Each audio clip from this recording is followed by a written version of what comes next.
Hey everybody, welcome to another Wednesday. I'm Matt Dillahunty. Join me here on the line for the hang up. And this week, as with most other weeks in recent memory, I am absolutely, definitely hung up on the election. And I just realized that I never launched Call in Studio. And it's a good time to remind you that this is an actual call-in show, and we'll be taking calls. As always, theists are going to get priority on any show that I do. But since we're talking a lot about politics, we're looking in particular for people who disagree. My guest tonight will be joining me here shortly, as soon as I run through my rambly stuff. And I've been waiting to get Andrew back on. For those who haven't read the thing, Andrew Seidel's joining us tonight. We're going to talk a little bit about the election and what's going on. I participated, not as a speaker, but just as an attendee watching it in the Humanist for Harris event last night. And I also watched a bit of the Colin Allred, Ted Cruz debate. I'm going to go ahead and make my prediction right now, and that is that despite the fact that he should win, Colin Allred will not win. I hope I'm wrong. Like, I've got my Colin Allred sign in my front yard, and I'm absolutely a supporter of his, and we agree on many, many things.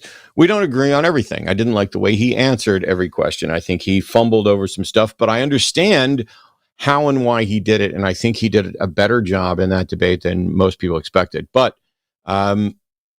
the reality is that Cruz is a good debater and knows how to deflect. And I think what we were really seeing is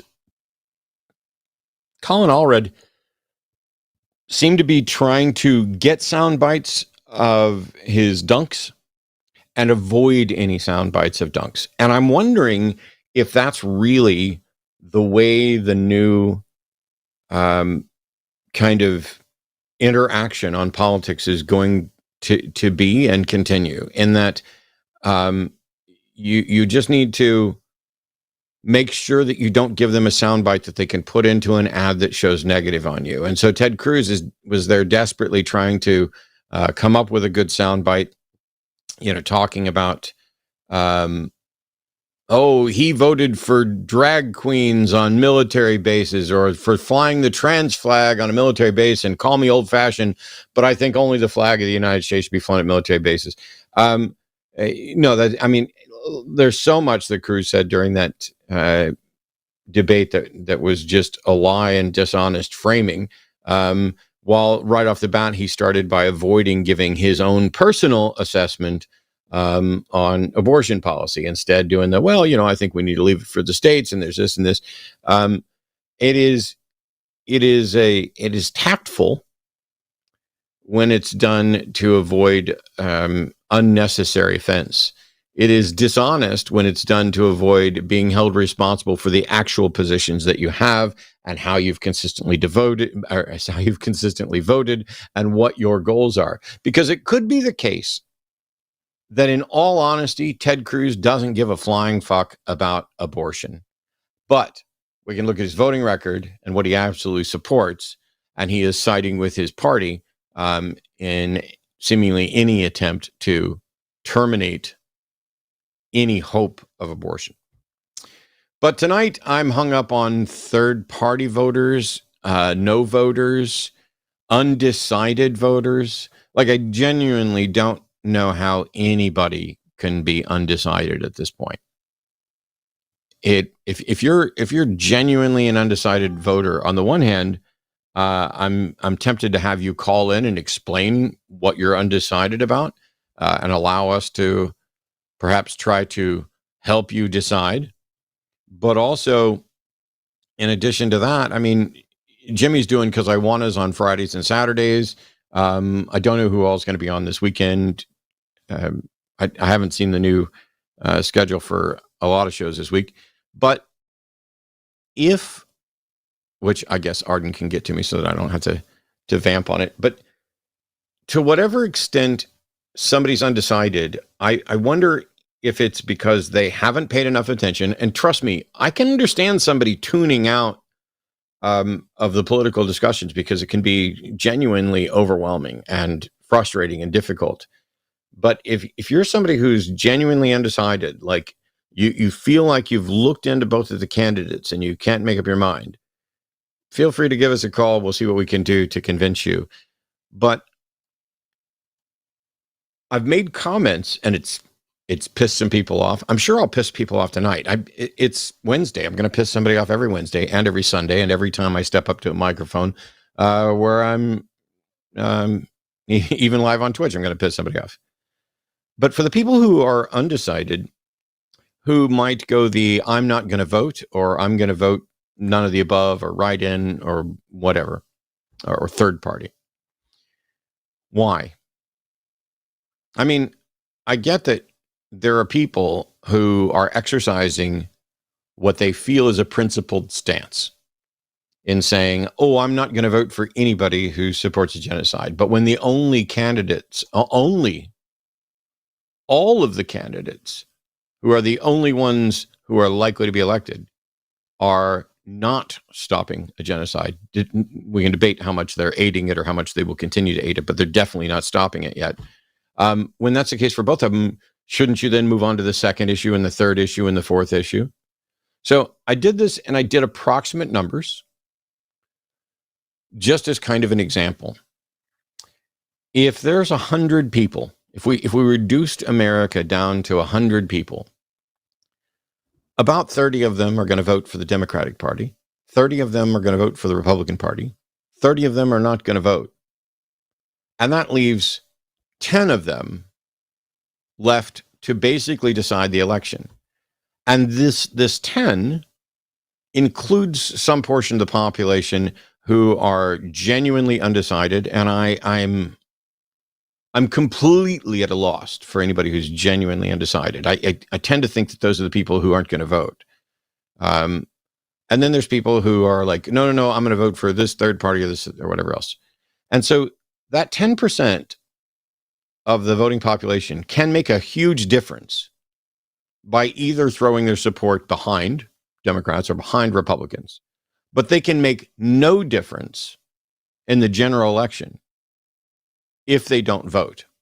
And they will make no difference in the general election if they vote third party or none of the above or write-in or whatever else. By all means, we frequently talk about, vote for your ideals, vote for the candidate that best shares your ideals, and definitely vote for your ideal candidate in primaries. That's the time when you're like, you know what? I don't care what anybody says. I really like Jill Stein.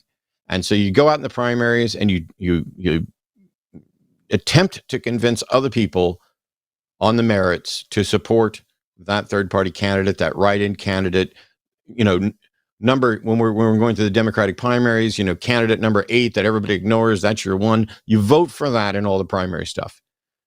And then when we get it down to 2 in the general election, you can complain all you want about how it's a sucky system. You can complain all you want about how the two-party system is unfair and it's problematic and there's no good person to vote for and it's always the lesser of two evils. And how do we if we just keep voting for the lesser of two evils, it just gets more evil. No, that's not how it works. That's not how evil works. Voting for the lesser evil is, in fact, voting for the better world. And if you keep voting for the better world, you are doing your best to make sure that the better world happens instead of the worse world. And so you're either going to find yourself voting for the better world, voting for the worse world, or standing back and saying, hey, I'm going to vote for third party. I'm going to vote for a write-in. I'm not going to vote at all. Because why? Are you in such an incredibly advantageous position that none of the other election issues matter? Like if Gaza is your number one, then you clearly don't care about Roe or LGBTQ issues or other foreign policy issues or financial issues. If you're going to write off both of the candidates because you don't like their position on Gaza, you are saying, I'm willing to burn down the world in all of these other issues merely because I can't get agreement on this. There's an old saying that the perfect is the enemy of the good. And if you keep seeking out this perfect ideal, you will always be disappointed. And if you refuse to participate in the election or try and do a protest vote, no protest vote has ever changed a presidential election. Let's take a look. Let's take a look at what's actually happened with third-party candidates. So the last third-party candidate to get any electoral votes was George Wallace in 1968. That's the year before I was born. So any of you out there who think that maybe I'm old and out of touch, this is still before I was born.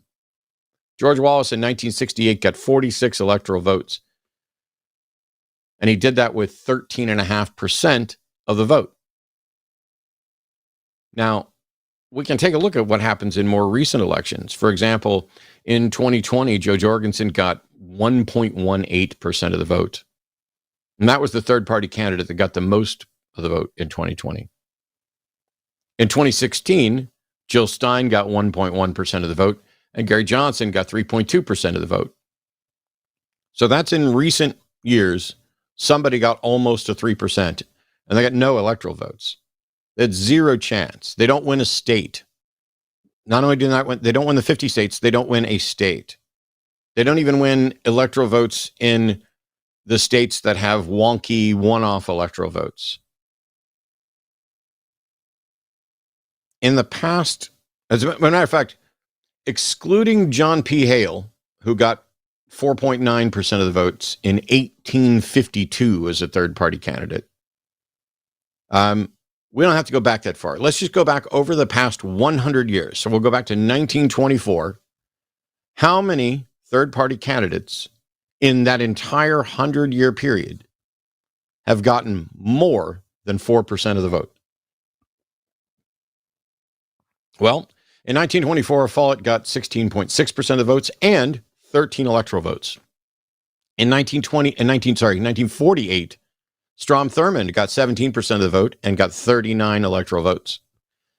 In 1968, we already talked about George Wallace. In 1980, Anderson got 6.6% of the vote, no electoral votes.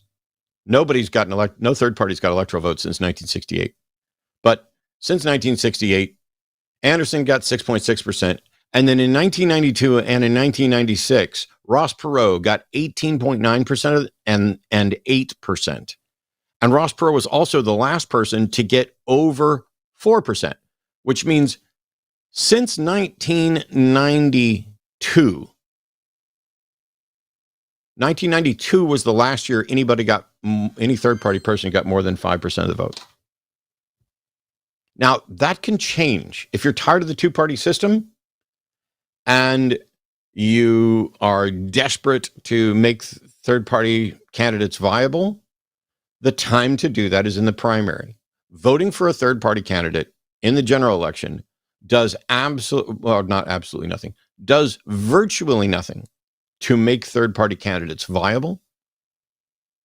We have a sequence of events that lead up to encouraging people to make the best decision that they can.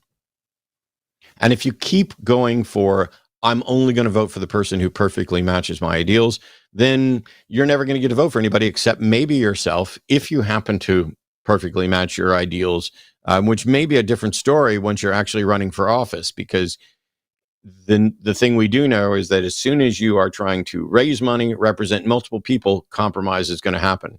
And if you think that everybody who's been elected to office is voting and supporting the things that are completely in line with their personal positions, I don't know what kind of fantasy world you live in. What we want is for people with the best ideals, the best values, and the best methods for achieving the goals that those values dictate. We want those people to get into office. And you're like, but hang on. Why do I have to keep voting for the lesser of two evils? Because the lesser of two evils is the better option by definition. And if people are like, how can you vote for the Democrats when they've done this? Okay. Because either the Democrats or the Republicans are going to take over the executive branch, and they may or may not take over and make changes in the House and the Senate. And so, because I am attached fairly strongly to reality, I don't get to suggest, well, you know what? Despite the fact that nobody in my lifetime has ever gotten a single electoral vote, no third party candidate has ever gotten a single electoral vote, I'm just going to go ahead and try it, see what happens. I'm just going to stand over here. And there are people who feel like they've done something, they've accomplished something. Ooh, I didn't vote for either of the two evils. I voted for this person over here who's never going to get elected, whose ideas are never going to be tested, who's never going to have to demonstrate that they were telling the truth, who's never going to have to demonstrate that their plans have any efficacy at all. They are just the ideal. They are the fantasy. And in many cases, they're not even the fantasy. They're just not, it's like the alterno cool people who like all the bands before they're popular. But there's a reason why when Bernie Sanders runs for office, when he runs for president, he ran as a Democrat. But my guest tonight is Andrew Seidel, who I'm told is here and who was a participant last night in the Humanist for Harris event. So why don't we bring him in and start talking first about that? How was that event? Do we have any data on turnout and what kind of impact we might have made? Yeah, I mean, the event was fantastic. First of all, for people who didn't get to tune in, you will see clips coming out. The content was amazing. And unbelievably, we kept it to like an hour and 10 minutes, even with all these like star power lineup of Sasha Sagan, Andrian, who had Andrian's title is creative director for the Voyager Interstellar mission. That is an actual job title that she held, which is the coolest job title probably in the history of job titles. She was on. Representative Jared Huffman was on talking with climate scientist Michael Mann about the climate crisis. Representative Jamie Raskin, hero defender of democracy. It was really just a fantastic lineup, and everybody did a great job. Hemant Mehta, who everybody knows is a friendly atheist, hosted it. And we're still getting numbers from it, and people are still donating and still volunteering as they kind of rewatch it. People already have who attended should already have the link. But one of the things that we were asking everybody to do, or the two things we were asking everybody to do, was to donate and to volunteer. And we have links through the campaign itself.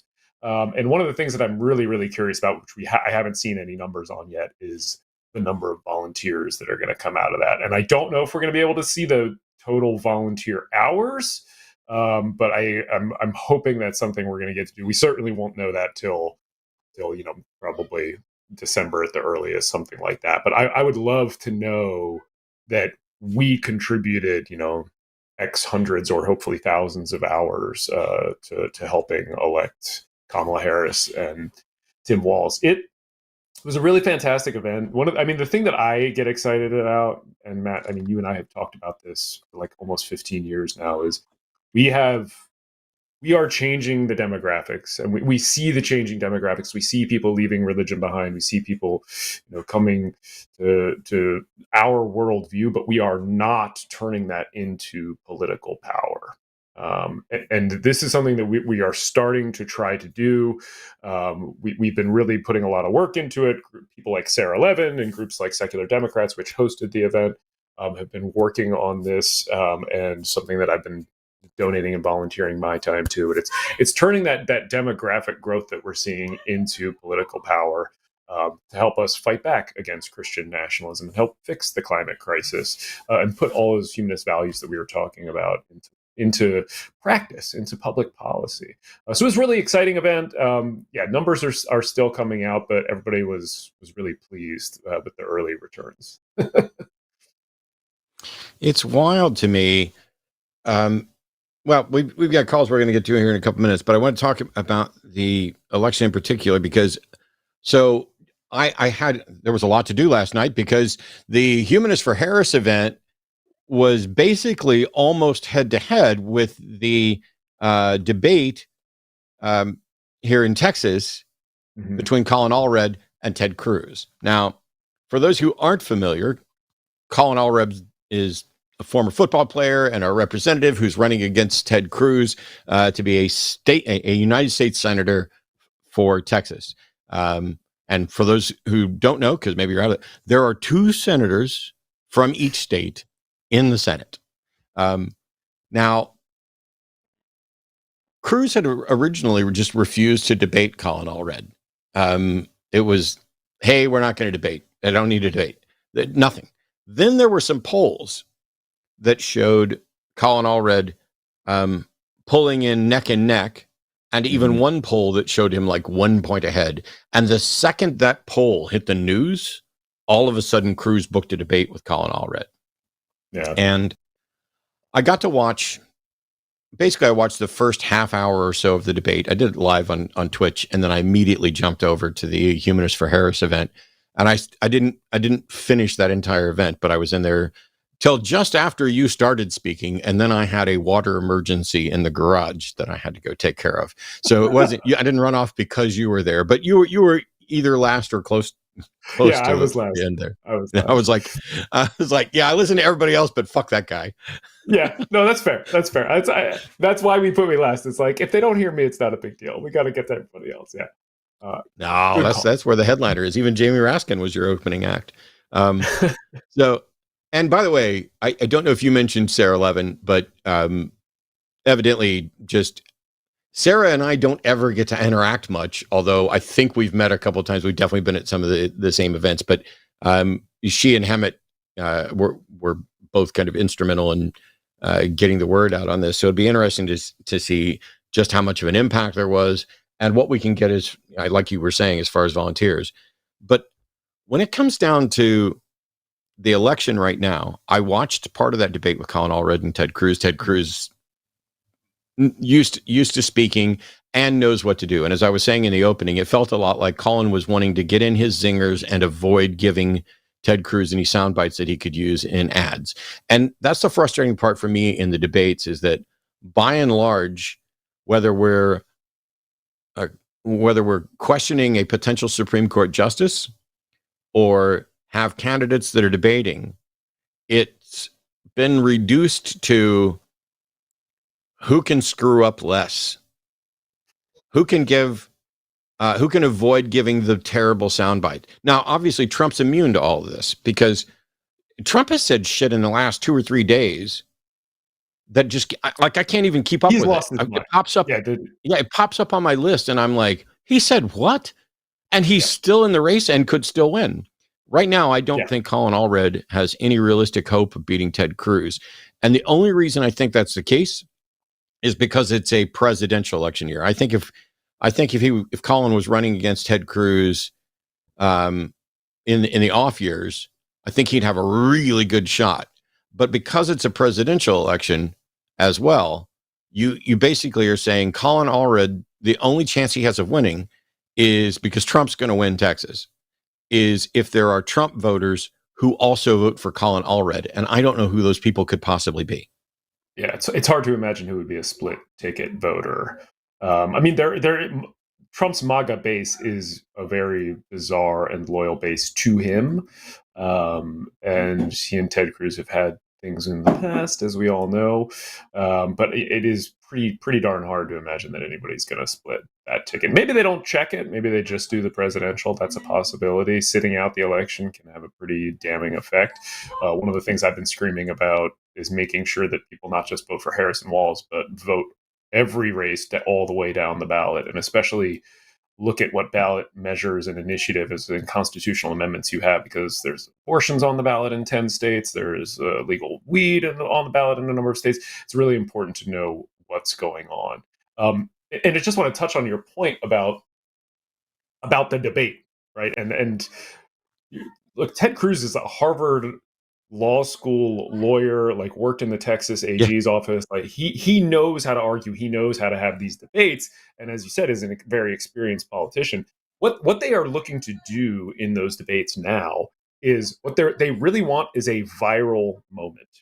Not a lot of people are going to watch a Texas Senate debate.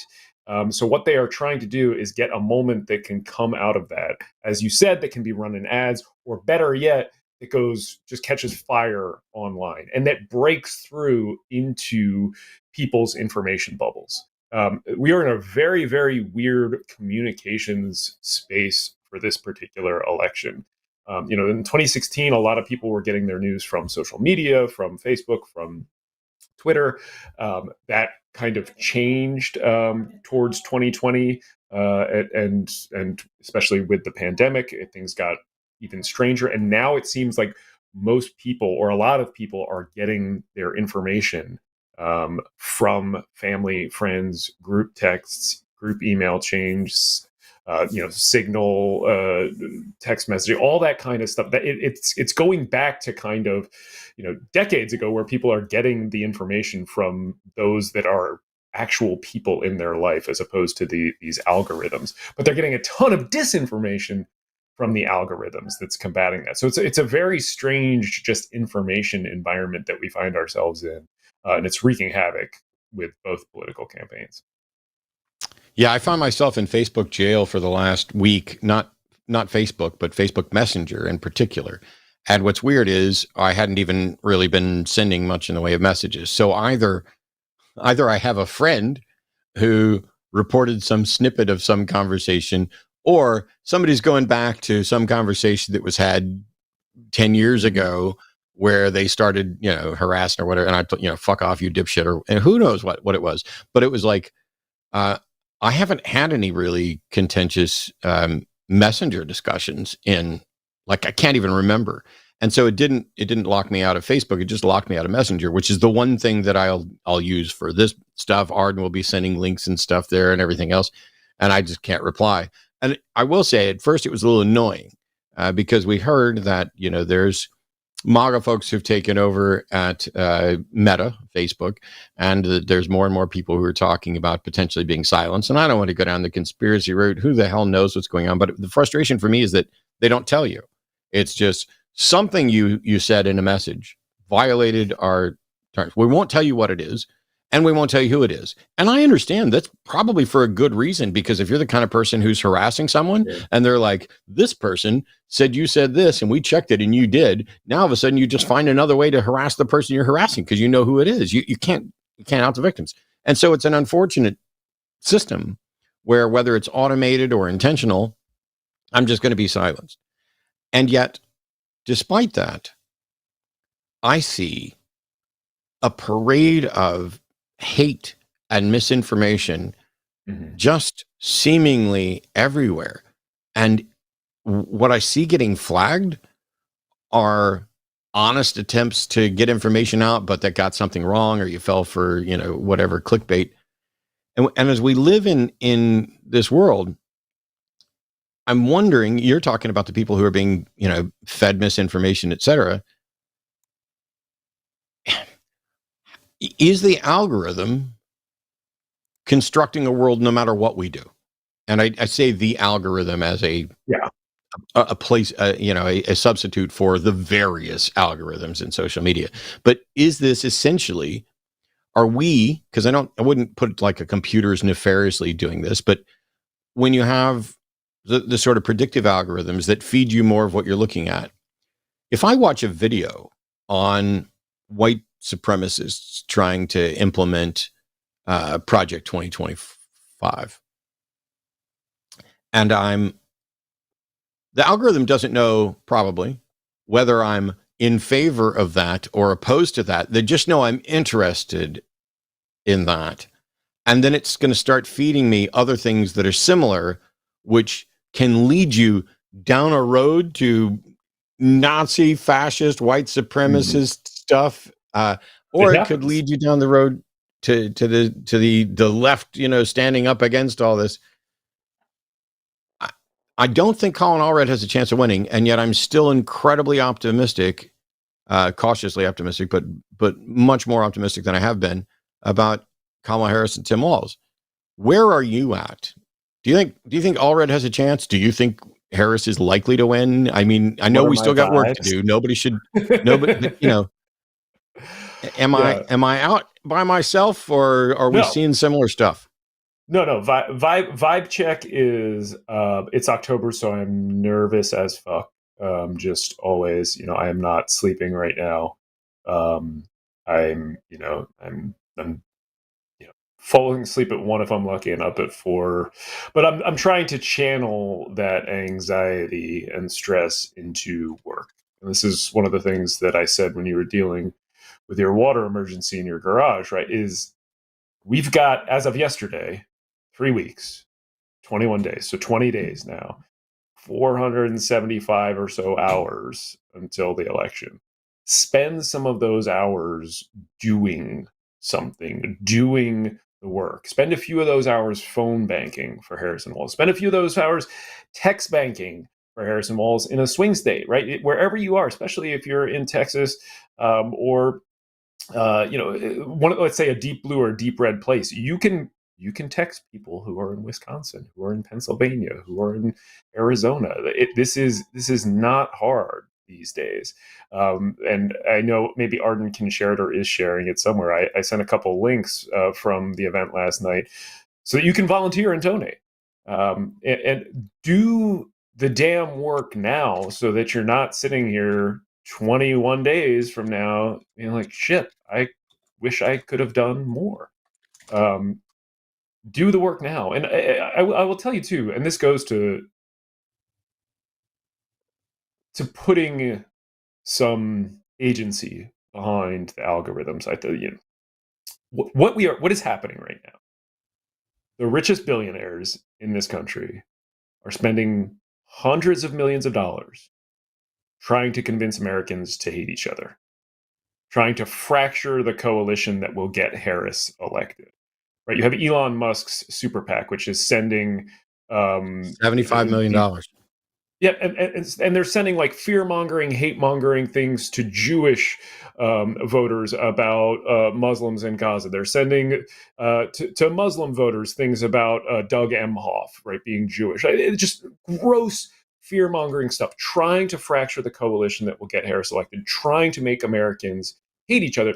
They're spending millions, hundreds of millions of dollars to put Trump in office because they want more money, because they want a tax cut. And they don't care who they hurt or how much damage is done to the republic because they've got billions. They're going to be okay.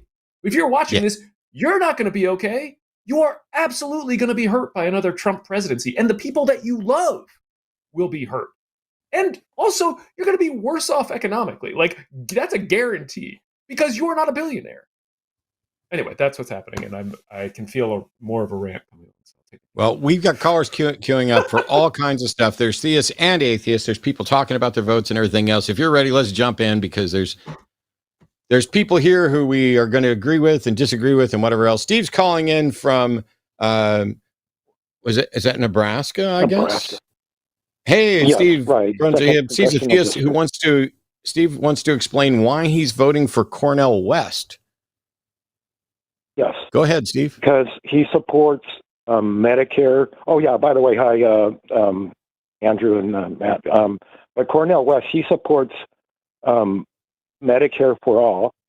He supports universal basic income. And he will not be complicit in the genocide going on in the Gaza Strip. Does he have any hope? Does he have any hope at all of getting elected? Well, if everybody has a mentality of, well, there's no hope for third-party candidate, then no third-party candidate will ever have a chance. But I'm sorry, but also the lesser of two evils.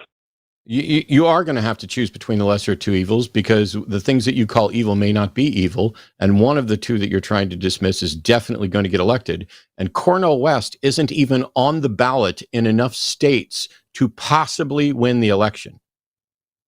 So how can you justify voting for a candidate that isn't even, if he won every state that he's on the ballot in, every single state that he's on the ballot in, I don't think he gets 270 votes. He's not even on the ballot in Ohio. I have to vote my conscience. My conscience. You have to vote for a better world. Why are you not voting for the realistic option of the better world? Well, so Steve, I have to decide. Okay, I see what you're saying. Okay. Yeah, I mean, Steve, I think there's something to be said, and Matt touched on this a little bit earlier, but voting is not like marriage or dating. You are not choosing the person who shares all of your values and your hopes and your dreams and who likes the same music you do, right? This is not a romantic comedy where you are looking for the one, right? Yes, it is true. You're choosing one person from among 300 plus million, but right now, at this point, that number has already been whittled down to two people, one of whom is going to win. Right? The victor in this election is not going to be a write-in candidate or a third-party candidate. It will be one of two people. And as Matt said in his intro, right, like if you're looking for the one in a politician, then it's time you ran for office, because you're never going to agree with a candidate on 100% of the time. That's what you're waiting for. You go run for office. Now, I was trying to think of the analogy that I heard, and I apologize to whoever came up with this, because I cannot remember where I heard this first. So I'm cribbing and riffing on something that somebody else said. But voting is not like dating or marriage. It is more like public transportation, Steve.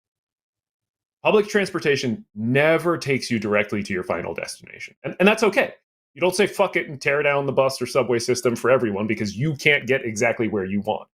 You don't take a bus that goes in the wrong direction because you can't get to your front door, right? You don't get in a van that is up on cinder blocks in somebody's front yard that has no chance of going anywhere and expect to get to your destination.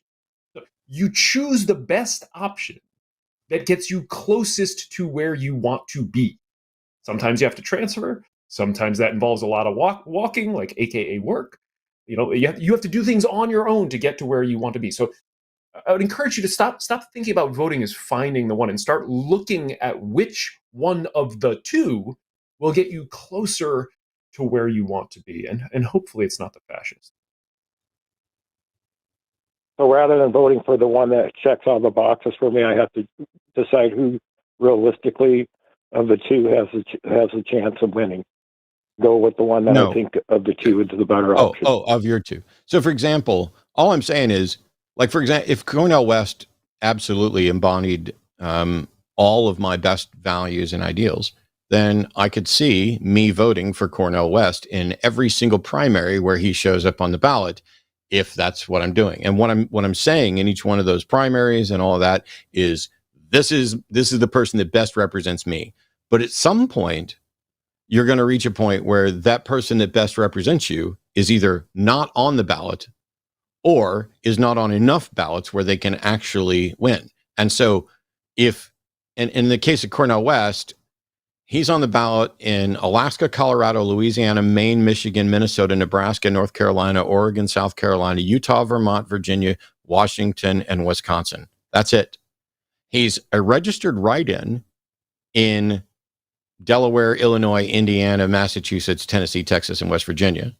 And then he is eligible to be written in on 7 other states, but not a registered write-in. So even in Pennsylvania, which you know, I don't know that there's a path to the presidency without Pennsylvania. Even there, he's at best a manual write-in. And I'm pretty sure that if you were to, he's disqualified in Georgia. So when we're past the primaries and we're on to the general election, I mean, nobody thinks that anybody other than Harris or Trump is going to win even a single electoral vote. And so if I thought that the person who best fit my values had no chance of getting even one electoral vote, then I need to go to the candidates that are not my ideals and pick the better of those two options. And so, like, for example, if you look at Gaza as a genocide and you're like, both the Democrats and the Republicans have done nothing or not enough to stop it, and they're both going to, allow this to keep going, then cool. At least you know that the two candidates are on even footing on that issue. So then you go to your next issue and you're like, what's my next issue? Is my next issue, abortion rights? Is it healthcare? Is it climate change? Is it immigration? Is it other foreign policy? Because there's a bunch of issues in the world, and you have to look at more than just, I don't want to support a genocide. Meanwhile, between Trump and Harris, they are not at all on the same page with regard to what they have said they would do for Israel. Like, for example, Trump's in the blank check for Israel category, and Kamala Harris is not. And the Biden administration is also just, like yesterday, started to push back on Israel. Do I wish they were doing more? Yeah. Do I wish that we didn't have people running the world who were constantly guilty of war crimes? Yeah. But at the end of the day, when we vote in this election in November, I'm going to vote for Harris, and either Harris or Trump's going to win. And Steve, you're going to vote for Cornel West, assuming he's on the ballot in your state, which, he is. He is on the ballot in your state. So you'll get to vote for Cornel West. Would you like to bet our entire paycheck for the next year on whether Cornel West gets more than 1% of the vote? No, I'm voting. You've convinced me to vote for Kamala Harris. I'll vote for her. Even though she's not the perfect candidate. All right, Steve. She's a better one of them. That's it. I'm with you, Steve. I'm with you, Steve, on the... Yeah. Man, I wish I could vote for the one that I just like the best. I don't even like Cornel West, but I'd vote for Cornel West over a number of others. I mean, I was never a Bernie or bust bro or any of that stuff, but I voted for Bernie multiple times, would vote for him again in a heartbeat. Cool. But at the end of the day, you could look at it like this. The house is on fire right now, and there's two buckets. One of them says Trump, and it's got about a half a bottle of water in it. And the other one says Harris, and it's maybe 3/4 full. And the other one is Cornel West and Jill Stein, and all of them are thimbles. And so let's at least start with the bigger bucket. Hang on. There's also Matt, there's a serious flaw in that, because Trump's bucket is definitely full of gasoline. True. Yeah. Yeah. That but would Steve, be a mistake. Thank you for calling in. I'm glad. Yeah, thanks for your guys' perspective. I appreciate your insight. Thank you. You guys have a good evening. Thanks, Steve. Appreciate it. Call back sometime and defend your theistic beliefs, because I'm at least mildly optimistic that we might be able to solve that as well. Love that conversation with Steve. It's really, I can appreciate that, because that's somebody who, that's not an undecided voter. That's someone who, based on some thoughts, really decided, hey, and don't get me wrong, for the conscience voters, I understand. It's tons of sympathy. It would be very nice to constantly vote for the person that you think is the best, but you have to consider the system and the practicalities of that. Mm-hmm.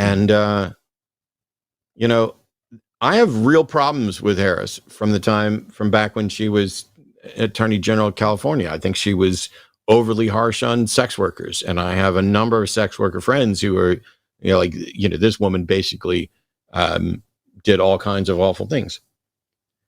The reality is, all of them have done and supported awful things. This is the nature of compromise. This is the difficulties of making things happen. This is why it's in part because somebody puts forward a bill on the floor of the House, and 4 people come along and put amendments on it, amendments that have nothing to do with the actual structure of the bill. And some of it is political machinations so that they can say, Representative Seidel voted for this bill, and I did not. And then when they focus on why you voted for it and why I didn't, you get to say, I voted for it because despite the fact that people added amendments to it, the substance of the bill was actually going to help people, and I wanted to help people, and so I'll make that slight compromise. And I get to stand here and say, I'm sorry, but I would have supported that bill until 4 people added their amendments on it, and now I'm not going to. Give me a clean bill, and Representative Seidel and I will be in agreement. And nothing gets done because we're just bloviating on why neither one of us are going to do the right thing. We should get rid of amendments. We should get rid of the filibuster. We should nuke this, not nuke physically, but I mean, let's blow up the court and expand the court, not nuke it. Choose words carefully. Yeah, the reality is that, we are in a democracy. Do not at me with it's a republic or any of that nonsense. It's a democracy. It's a small d democracy, and that depends on compromise. It does not function without compromise. And if you are seeking a perfect candidate that has never compromised, like, they're not going to have gone very far in our politics. They're just not going to be up at the presidential level. It's about moving the country in our direction, slowly but surely. Yeah, I wish it was faster. I wish we had, and by the way, I'm never going to vote for someone merely because they are an atheist. There are plenty of atheists that I fucking despise and wouldn't want in charge of anything. But yeah, it's fun watching, basically you got Representative Raskin there, who's an open atheist.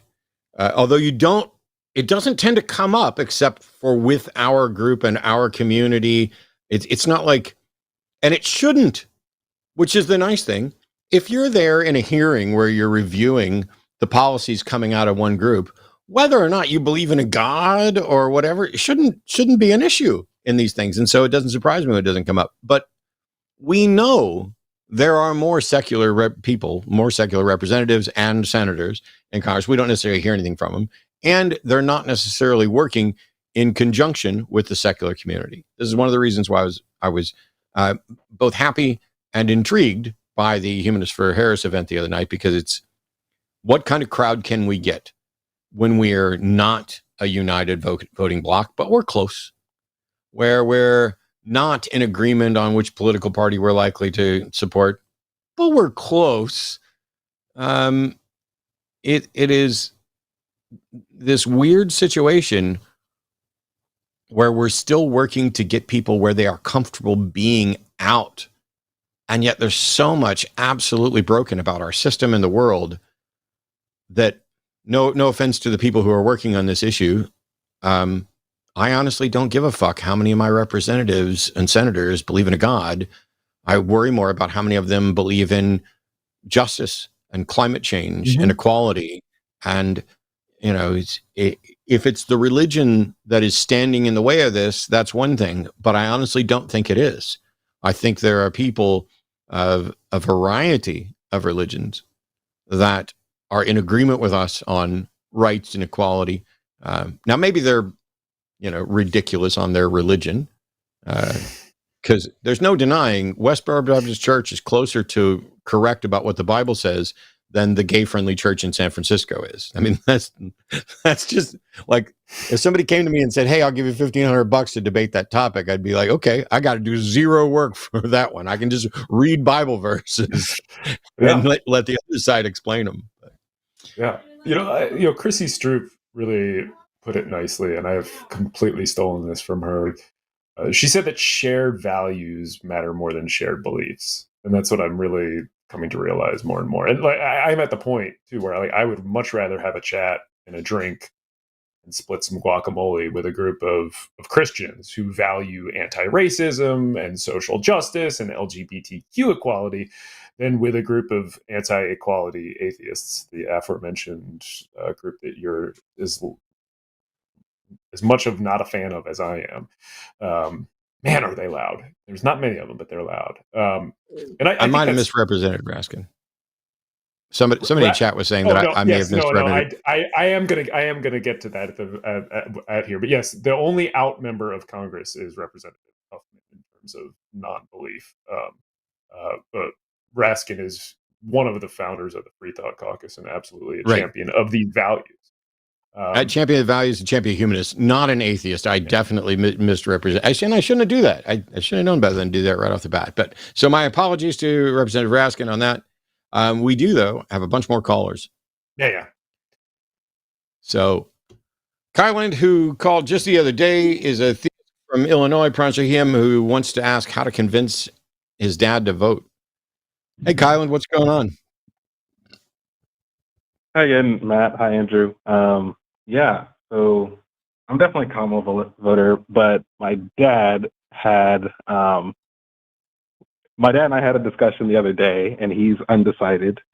He's a theist as well, and his biggest hang up about not voting is that he hates Donald Trump. with a passion, but he's also like unapologetically pro-life. And for him, like voting Kamala is like that's his big red line with that. And so I'm trying to argue him from the perspective of somebody who I know is pro-life, but I think on any other issue he would concede that Kamala is at least slightly better on the issues he cares about. And I know Kamala's better on the issues I care about. So I'm trying to kind of push him. And he's voting in Pennsylvania. So yeah, so that's an important vote. Yeah. Yeah. Well, I don't know, Andrew. Maybe there's some people we shouldn't encourage to be voting. Well, so Kylend, I want to make sure I have this straight. So, has your dad voted before? Yes, he's voted. He voted for Obama in 2008, and presumably 2012. I'm not 100% sure on that, but yeah, he hasn't voted since then, I don't think. Okay, so it's been a while. So you don't know, you're not sure, or you are sure that he didn't vote for Trump in the past? I know he didn't vote for Trump, yeah. Okay. So Dad has not voted in a while, but is not a Trump voter. But you believe his number one issue, it sounds like you're saying you think he's a single issue voter and it's abortion. Yeah. How sure are you on that? Because you sound hesitant. Yeah, I mean, like, because we talked about immigration, and he's more in line with Kamala on that, in terms of just not demonizing people. And yeah, he thinks, like, yeah, I mean, he's not crazy about anything related to Trump, but every time I bring up, well, why not just vote for Kamala? It's like, well, you know, I can't vote for somebody, you know, that supports killing a fetus. And I don't know really how you can argue someone out of that position, especially from like a, you know.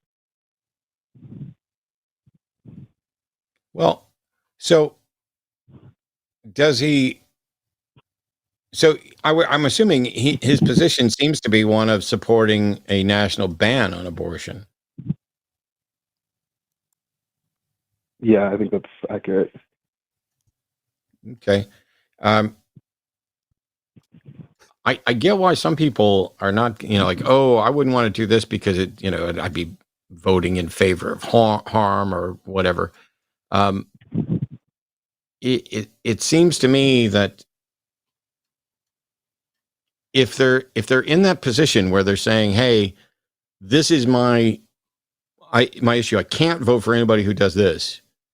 Ask them why that issue is enough to sacrifice every other issue. And if that's always true, because as it stands right now, the Supreme Court has basically tossed out the precedent that established Roe v. Wade and left it up to the states. Now, voting for Harris is definitely a vote for an attempt to actively work towards recodifying Roe in some way or another. But that's not a guarantee to happen, even if Harris gets elected. It depends on what happens in the House and the Senate. It depends on what happens in the various states. And, you know, it could be like, even if we elected nothing but Democrats to the House and the Senate, well, if we elected nothing but Democrats to the House and the Senate, we could probably get it done inside of 4 years to get Roe back, I think. But why is that the issue when currently the Republican plan was to leave it up to the states, and that's exactly where it sits right now? Yeah, I think it's because of the rhetoric because it's become such a big part of her campaign, like rightfully so. I think like he's concerned about sort of codifying it and then, you know, it being something that's just like more accepted.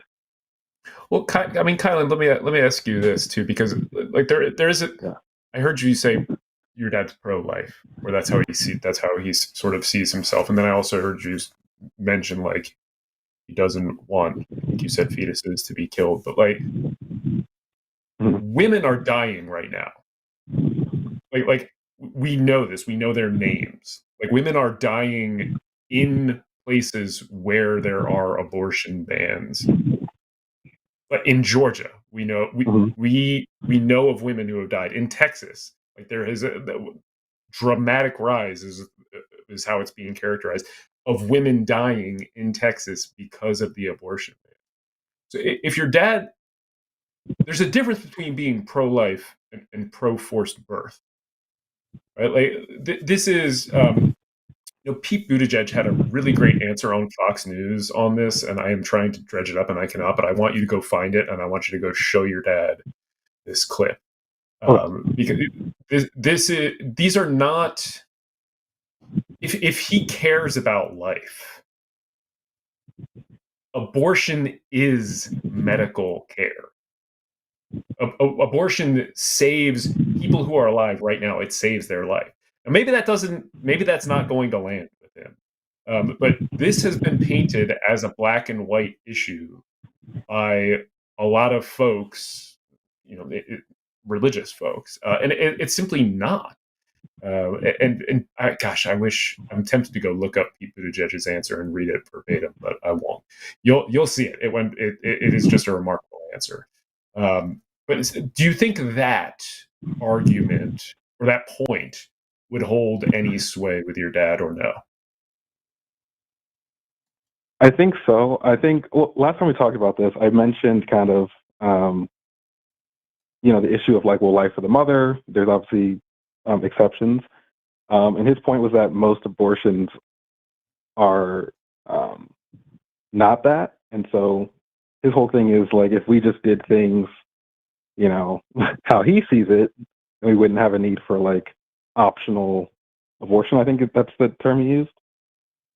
And so, yeah, I don't know if it's helpful to argue him on that issue, or if there's another like angle to. Well, but here's why it might be, because right, like what he is worried about is these abortion bans being lifted, but these abortion bans are killing people. Right? Like don't. Okay. He's treating it as a hypothetical, right? Like it's not a hypothetical. Like like Amber Thurman died because this abortion ban was in place.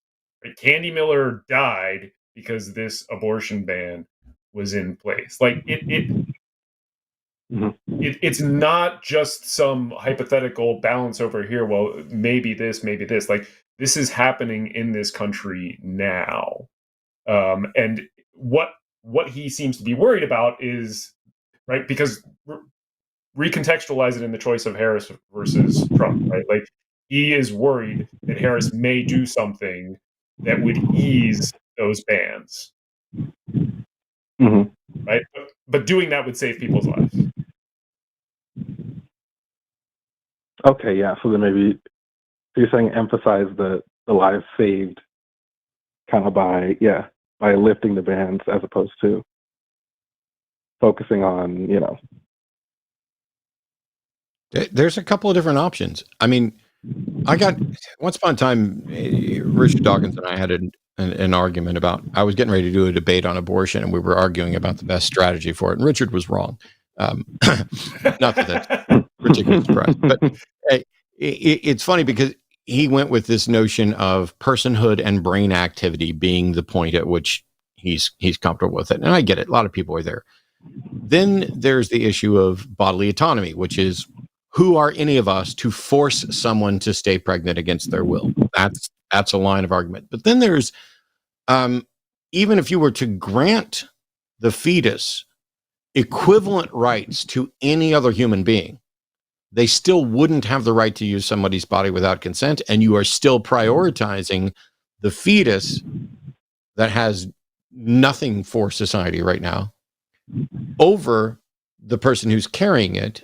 And if you allowed for healthcare in the abortion realm, you save the lives that Andrew was talking about.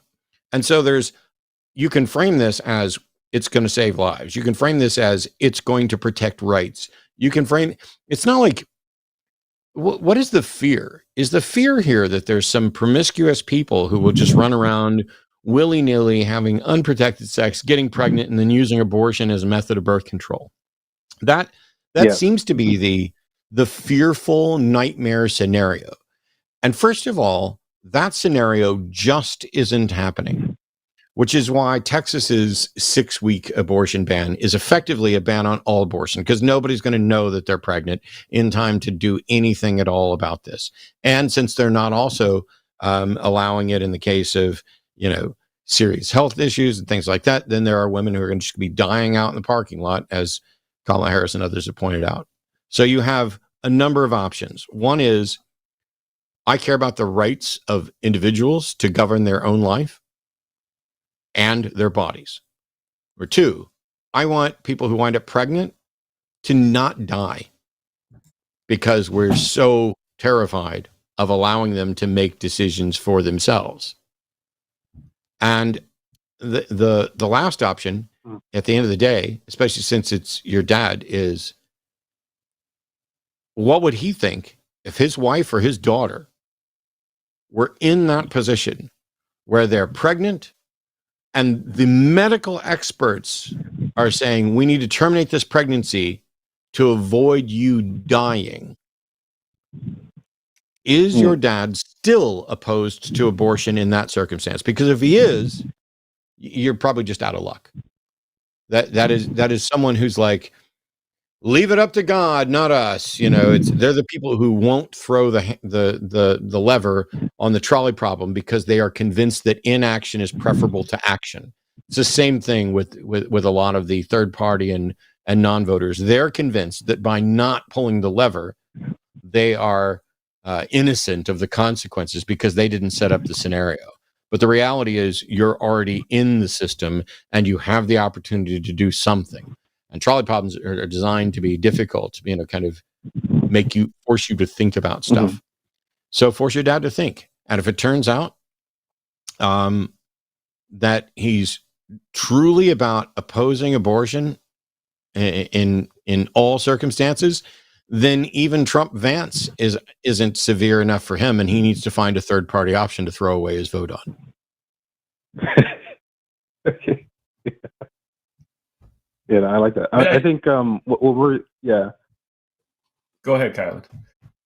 Oh, I was gonna say, what worries me too is that, like, I think in the example you laid out, Matt, I think my dad would agree. Like, if it's a life of the mother issue, then he would support having an abortion in that case if it would protect the life of his wife. I mean, but I think, Kylend, then that is a fruitful argument, then, and like taking that is a reason to vote for Harris, and that is a reason to vote against these abortion bans, because these abortion bans are claiming the lives of mothers who need an abortion to save their lives. Like that is happening.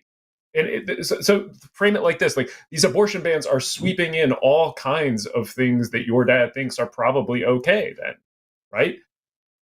Exceptions for the health of the mother, things like IVF, right? Like in vitro fertilization and other methods of helping people conceive. Like, abortion bans are coming for those too. And under a Trump Vance administration, like, fetal personhood, which sounds like your dad is like flirting with a little bit, is a very real possibility. But I mean, that is like next level. Like, embryos in cryogenic freezers have rights like full citizens do. I mean, it is, it's what they're going for. But sweeping all of these extra things in may be a reason to vote against the abortion ban, right? No? Yeah, I can see that. Okay. He said things too about, like, that, and I think that this is also motivating a little bit, is that he doesn't necessarily want to vote for Kamala or Trump, but he also feels like, there's a sort of inevitability in whoever becomes president because of God's plan. And he said things like that to me, which are a bit worrying because it kind of removes all agency from voting in the first place. And so I'm not sure about what's how God's to tackle plan? that, or if I can. Yeah, I think first thing is, what's God's plan? How do you know it's God's plan? And if we all got together and voted, could we vote different from God's plan.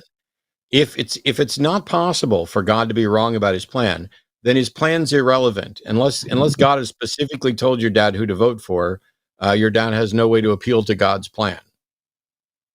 But what it does do is it sets your dad up to say, no matter how I voted, I can't be wrong because I did it in accordance with God's plan. Well, I would also say to getting your dad to vote for Harris, God helps those who help themselves, right? Like that's a saying popularized by Pennsylvania's own favorite son, Ben Franklin. Put it in Poor Richard's Almanac. Like, get out there and help yourself by voting for Harris instead of praying. Maybe I'll try that. Yeah.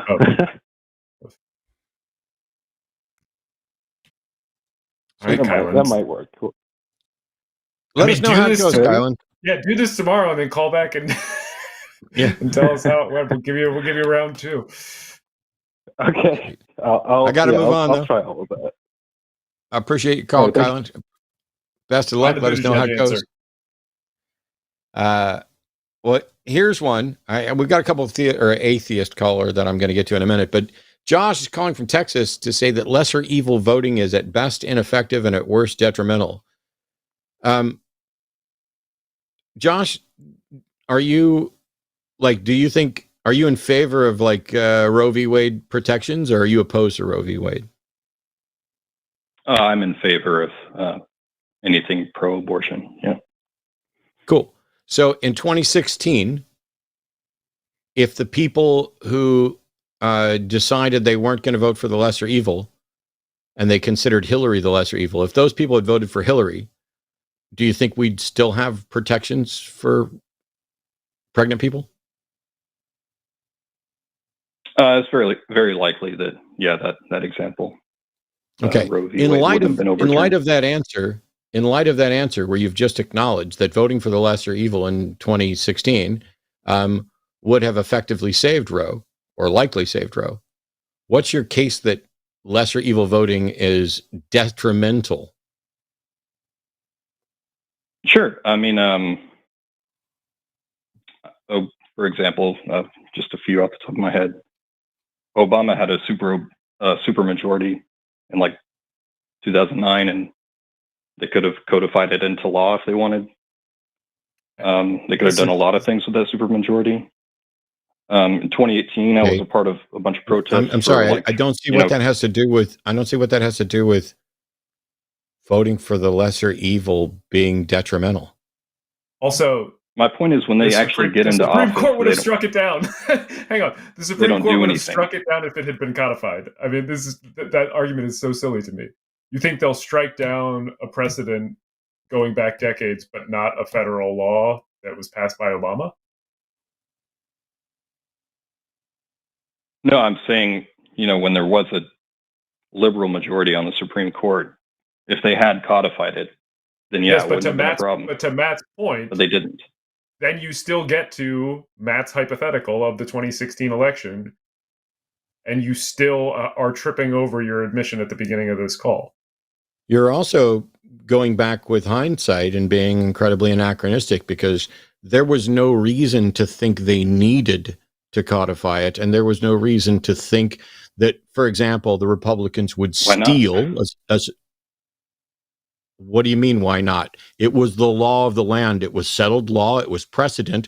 There was no even suspicion that that the Republicans would steal Merrick Garland's seat, and then the 2016 election would go the opposite way, so that Trump could put more people on the court in order to reverse it. This wasn't even in the realm of likelihood, and it took a corruption. It wasn't in the realm of likelihood of consideration. It wasn't in the list of top.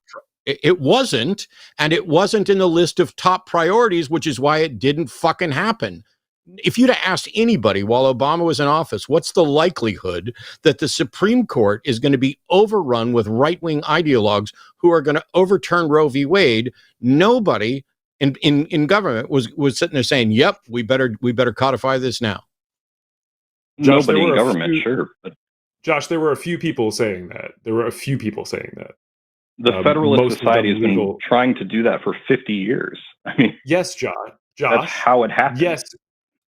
No shit, man. I wrote a book about this. That is not what people thought in 2009. Convincing most of the country that Roe was in danger was not possible until Trump took power in 2016. Even though the movement that you're talking about was open about it and saying that they were trying to do this and putting a litmus test on judges. Like, I can tell you because I was one of the few people screaming about this and talking about the hostile takeover of the Supreme Court and trying to warn the country what was coming. It was a lonely place shouting in the void in the wilderness out there. It really, really was. So There was Matt not a says lot of nobody folks was doing it, but you're saying you were doing it. He's saying So- nobody in government was doing it, which is accurate. But that's what I'm saying. That's what I'm saying. They're ineffective. No, Josh. No, Josh. You don't understand the practicalities of being in position in the government where compromises and working to manipulate votes to get something done. If I'm President Obama and Roe is the law of the land, and there's no apparent likelihood that this is going to change, and there's no reason why I need to spend the limited political capital I have on that when I should be working on the Affordable Care Act and those other things. People prioritize when they are in office what we need to work on. And creating a law that codifies and protects a law that's already established precedent doesn't rank as highly as all of the other things that they were working on. And if it hadn't been for the Republicans stealing that seat and for people not voting for Hillary, we would still have Roe. And so, given that, which you've already acknowledged, how is voting for the lesser evil detrimental, or best, how is that more detrimental than voting for or allowing the greater evil to win? Could I give a few more examples? No, you can answer my question. Well, to answer your question, I'd like to give a few more examples of how it's ineffective. So here's the problem. You're going to give specific answers. You've already tried to give one specific example, which you're wrong about. And that is, by your own admission, if Hillary had won in 2016, we'd still have Roe protections. So do you think that Hillary was viewed as the lesser of two evils that people didn't want to vote for in 2016? Yes, I do. Cool. So if they'd voted for the lesser of two evils, we would be better off, right? In that one specific example, yeah. Yes. And if we started to list all of the other areas, which ones would we be worse off from if Hillary had won? If Hillary had won? Yes. Hillary had won, would we be worse off on the climate? Let's do that one. Yeah. Would climate change issues be On worse the if Hillary climate? had won? Yeah. Yeah, I don't see a difference because Hillary won in the TPP, and that moves more industry into deregulated countries. I mean, so you're picking one facet of this without viewing that Trump and the Republicans don't even believe climate change is an issue or a real problem to even address. But because Hillary did one thing or advocated for one thing that you think is problematic for climate change, you get to ignore all the other positions of hers on climate change? You're just not being honest, Josh. What I'm saying is words are one thing, but actions are another. I can say all they want, but if they don't actually act to fight climate change, no, Josh, you don't get to do this. You elect people not based on what you psychically predict you think they might do or what fantasy in your head plays out. You elect them based on their past acts and what they've stated they'll do. And based on their past acts and what they've stated they will do, who would have been better on climate change, Hillary or Trump? I have no idea. I honestly don't see the difference. Then you shouldn't be calling. Then you shouldn't be calling to talk about shit that you don't have knowledge of, because you're sitting here saying that voting for the lesser of two evils is detrimental, implying that it's as detrimental or more detrimental than voting for the greater of two evils, which is absolutely ridiculous. Can we talk about kids in cages? Yeah, we can talk about kids in cages, but you can do this all day long. Do you think that human rights issues would be better under Hillary or under Trump? I don't know why you keep bringing up Hillary, something that happened like 8 years ago. Because there are more recent examples that your case, Josh, is that the lesser of two evils is detrimental. And I'm showing you that by your own knowledge and your own admission, what you considered to be the lesser of two evils would have been better on climate change, better on Roe, better on, we just keep going right down the list of which ones are better. And then you can try and show me which ones climate change. You can stop interrupting me because it's never going to work out in your favor. And then you can show where Trump would have been better. And Josh, we could take the most recent example. Take Trump versus Biden. We are better. Sure. Biden has done remarkable work on the climate. I would like him to have done more. Yes, but he's done remarkable work. Far more than Trump has ever done. Again, who doesn't believe science is science? You know, Biden approved more pipelines than Trump did, right? I mean, okay, are we off? Josh, are we better off? Josh, wow. does approving more pipelines tell you at all which one did more to improve the world situation on climate change? No. Yes. So why are you bringing up irrelevant points? Why is it that when Andrew sits here, all right, I'm going to mute you and then you can talk when we're done. Andrew brought up that overall aggregate, Biden has done better on climate change, not good enough, not perfect, not even what I would consider particularly good, just better than Trump. And in response to that, your answer was to say, do you know that Biden approved more pipelines than? Congratulations on bringing up an irrelevant statistic, because however many pipelines got approved doesn't tell you what the positive or negative impact of those pipelines were, and with respect to climate change, and they don't tell you what the other impact of the other things that were done, because it's entirely possible to increase the number of pipelines and still make aggregate improvements on climate change. So are we going to keep going where you keep raising things that are irrelevant and bad arguments, or are we just going to let you go? Have you got any good arguments for why the lesser of evil is worse? I'll just say one last thing and then you can hang up on me. No, you won't. You don't get to decide when you get the last word. I hung up on him. You're not going to come in, misrepresent reality, and then when asked the honest question, expose that your position is bullshit by acknowledging that we would have been better off in, I don't know, like if we listed the top 10 issues, climate change, foreign policy, inflation and debt, civil rights, and we just went through and said, would a Hillary Clinton administration have been better than Trump on these? I'd say 80% plus Hillary comes out ahead of Trump across the board. Not saying Trump never did a good thing or that there weren't things that were good. But I'd say maybe 80%, but at least 55%. But I think it's significantly higher than that. We can do the same thing with Biden.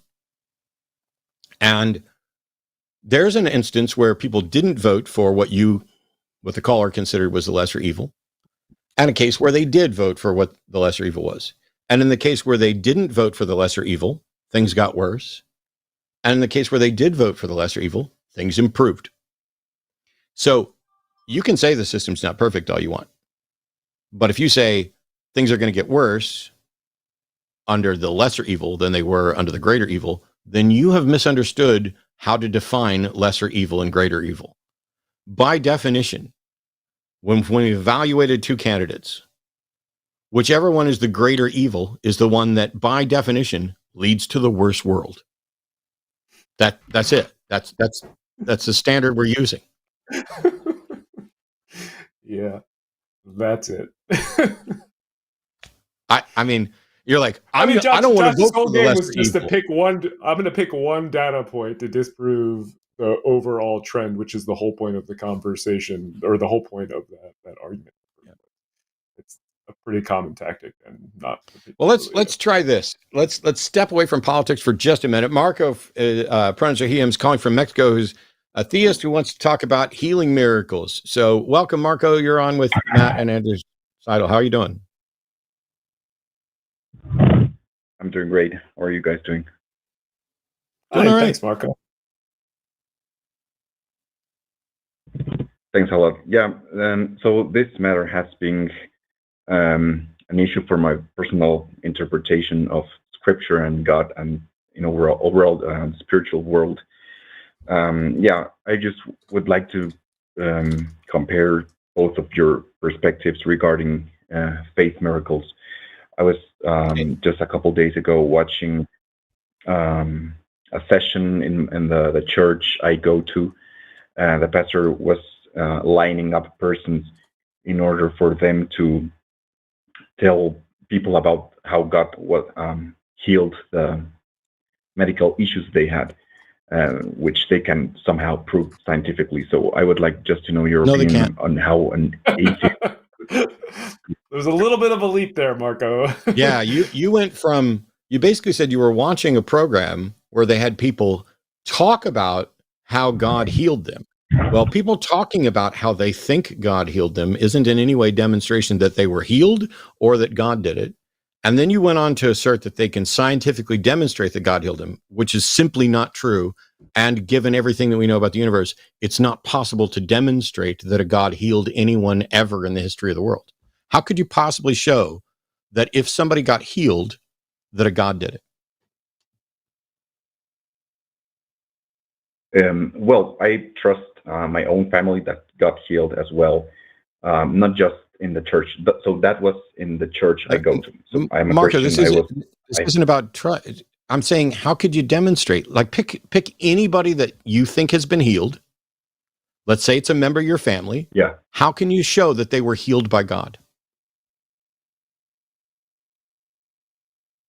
Not having any pain or not having any cancer at all after double checking with the doctor in order to prove that. That doesn't answer the question. That doesn't answer the question. Let's assume that we had a medical diagnosis if someone had cancer, and then we have a medical follow-up where they no longer have cancer. How do you show that they no longer have cancer because of a God? Well, because it suddenly disappeared, and I have known a lot of examples. I'm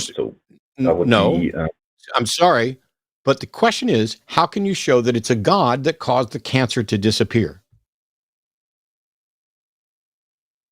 I personally do not know how a doctor issues a diagnosis. Okay. So your answer cancer is you don't know how to demonstrate this, and neither does anybody else. There's nobody in the history of the world who knows how to demonstrate that if cancer goes away, it's because a God did it. No scientist, no minister, no person has ever demonstrated a mechanism by which we can say cancer went away, and in this case, we've confirmed that cancer went away because of God. That's never happened. Yeah, just hold on a second. So I'm going to give you an example, not just for cancer, but for example, my dad had a stomach issue. He was feeling pain. He was feeling very, very sick. And after he went to a, how do you call it, AA alcoholics session, and they call it the spiritual experience, the fifth step. It's basically they took a group of people that are feeling bad, that are having drug issues, alcohol issues, into a house, basically, to write about their lives and what they want to throw away from their past. And suddenly, my father, who is not a Christian, was telling me just some couple days ago that a member of the group placed his hand over his head, and he started feeling something weird, like a heat, like some temperature in his stomach, and he started feeling, just some kind of heat. And then he went to the doctor to confirm if he was healed, and he was definitely healed. So the doctor could not explain by any other method how that happened. Correct. And that's correct. basically The doctor cannot explain it. So that means, how do you explain it? Well, if not God, I would like to have an explanation from both of your That's not the way this works. What I'm just saying is... I did it, Marco. I did it. God didn't do it. I healed your father.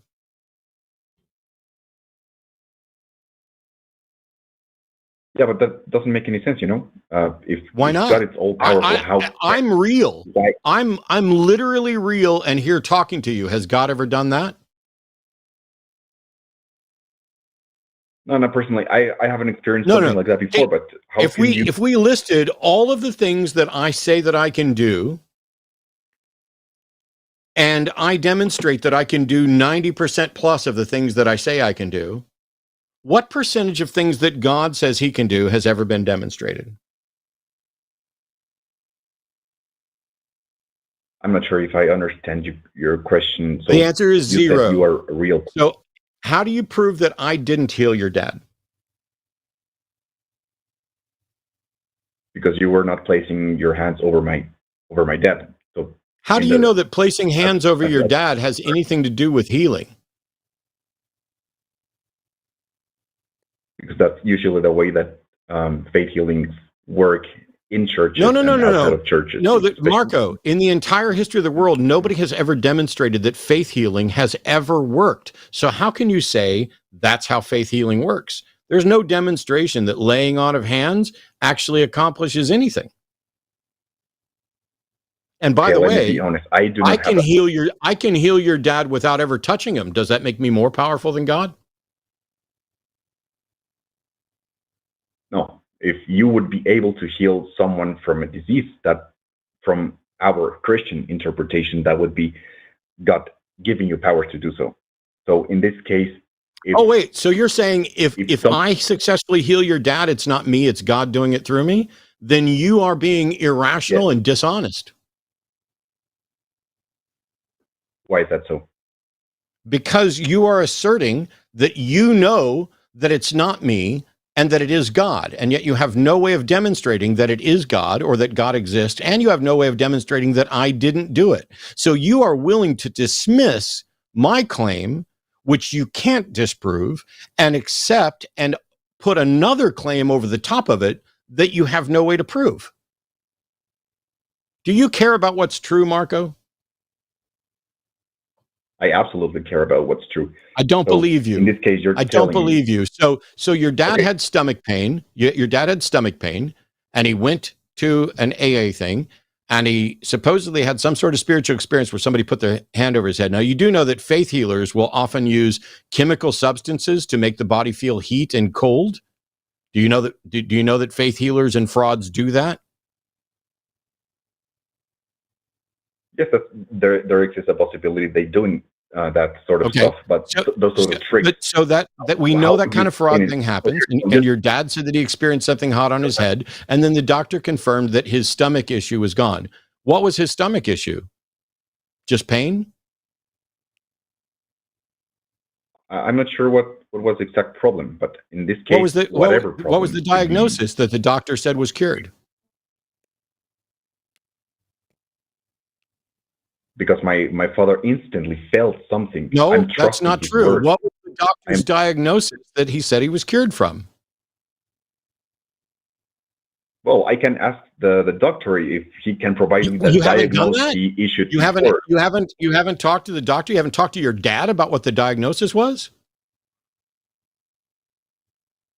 I think that if I was convinced of a miracle healing, that if my dad got healed of something, I'd fucking know exactly what he'd been diagnosed with, what the symptoms were, what he went to, and what the doctor's final conclusions were about him being healed. I would absolutely know all of those things before I went around suggesting that I had evidence of a miracle healing.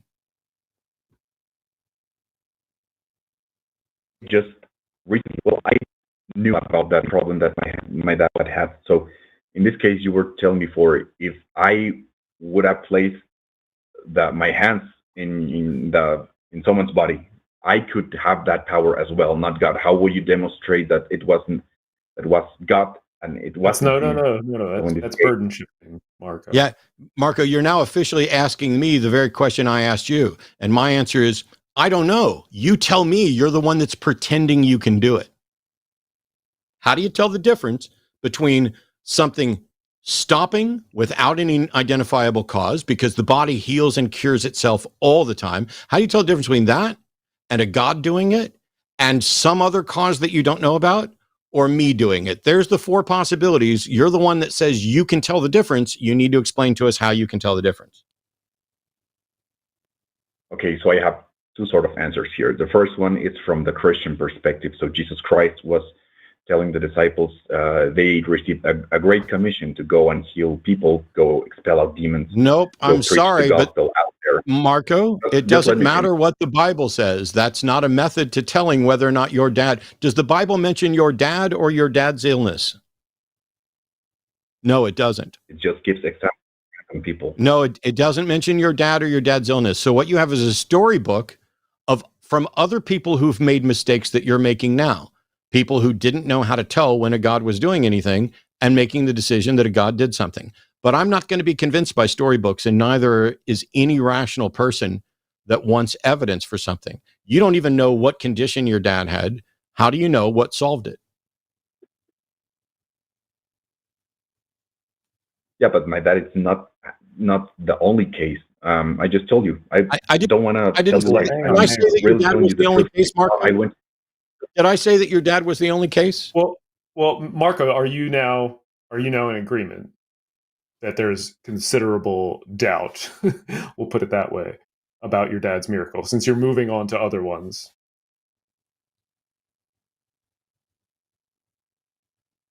Well, since I have trusted the experience from my dad that he felt absolutely no pain at all, and the disease was gone. It was not just a pain. This is crazy because this morning, this is a true story, Marco. This morning I woke up and I had one of the worst pains I've ever had in my neck. Like legit, it was terrible. I got up, did my thing. I was having a hard time moving, and then later on in the day, I texted my wife, and I realized as soon as I sent that text that the pain was gone. What do you think is the most likely explanation for what happened to me? I could not assess that. Sorry, I'm just wanting to obtain your opinion. Just take a guess. I had a pain in my neck, and the pain was gone by the afternoon. What do you think is the most likely explanation? The body healing in itself, like you mentioned before. Would that be just like the average explanation you would give these cases? Does your answer change if it turns out that I laid hands on Andrew? Yes, I would. Wow. Why does me laying hands on Andrew change what the likely? Why does me laying hands on Andrew change what the likely explanation is?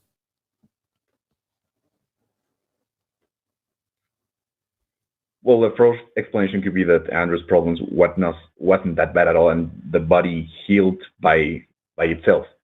The second one being you laying hands on him as a second explanation, But in this case, what makes that? How could you explain that the doctor confirmed something?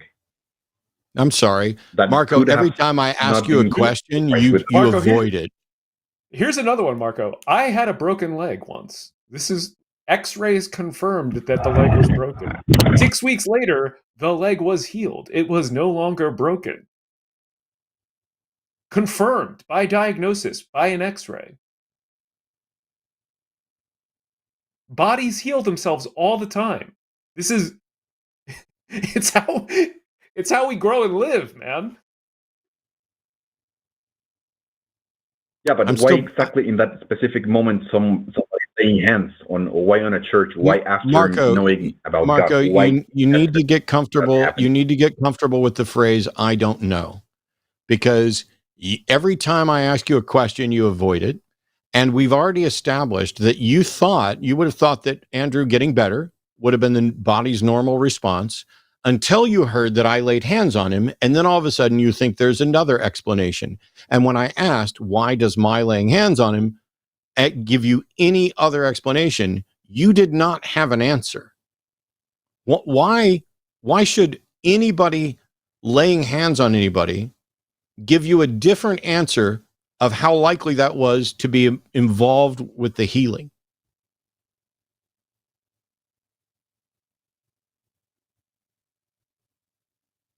Yeah, so you're telling the body gets healed by itself every single time.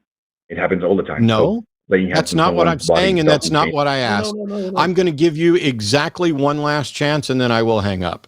What reason do you have to assume that the most likely explanation for Andrew being healed went from natural to supernatural just because I touched him?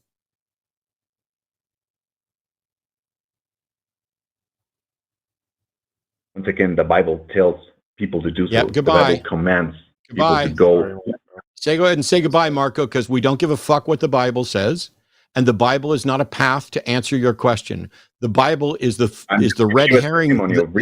Okay, you're not going to get to speak anymore, so don't even try.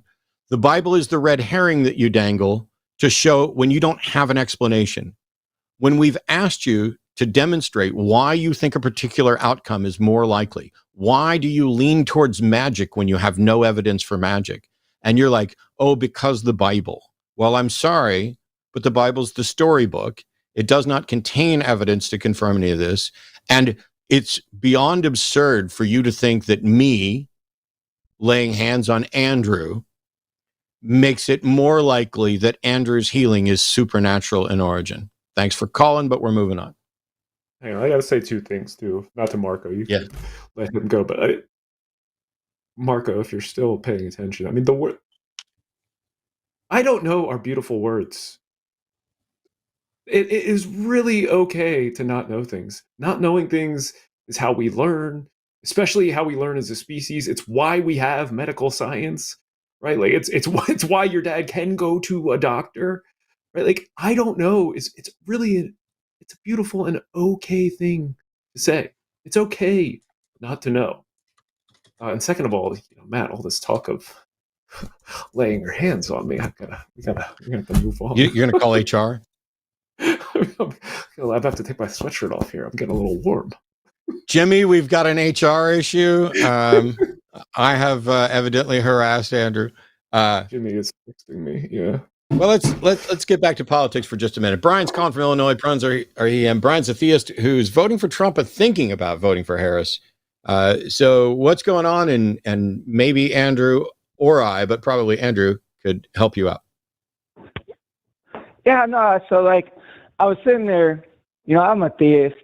I'm a Christian, and I was reading the Didache, and it talks about abortion. You guys keep talking about abortion, and I'm sitting there thinking like, Trump's talking about, he keeps saying he's not going to, but there's a possibility that, he'd put like an abortion ban on. And I'm sitting here thinking like, actually, you guys are always talking about abortions. You want to have abortions. Christians are having more kids than the people on the left. So actually, like Christians, if all the people on the left keep having abortions, then there'll be less people on the left. So like maybe the kids of the kids won't even have to deal with the people on the left, So maybe taking a step back might actually be taking a step forward. So I'm just thinking maybe I should actually vote for Harris, and maybe she will support abortion. Yes, your reasoning is sound, and you should vote for Harris, Brian. Sweet. Go do it. So we're in agreement. Okay. No. I think we're in agreement that you should go vote for Harris. Yes. Yeah, so that you guys keep having abortions, you don't have kids, and then like in a couple of generations, we won't have to deal with anybody. Neither myself nor Andrew are ever going to have an abortion. Oh, I understand, but like, that's my point. It's like, well, I mean, Brian, let's women on the left, we're going to keep having abortions, and there's not going to be any people on the left that are going to be indoctrinated. That's not how that works. We don't have to worry about it. That's not how that works. That's not how that works, but I'm glad you think so. Also, yeah, I don't want to disabuse Brian of this, but go for it, Brian. Go vote for Kamala Harris. You're and call back after the election, and we can talk about the eugenics curious nature of your comments.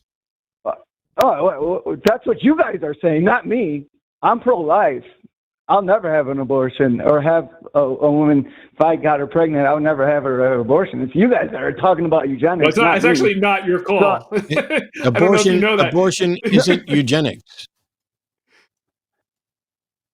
No, Do you understand that? I'm not the one that It's said also not your eugenics. call. It was you guys that said eugenics. I'm so confused. Like, you're the ones that are saying I had a eugenics call.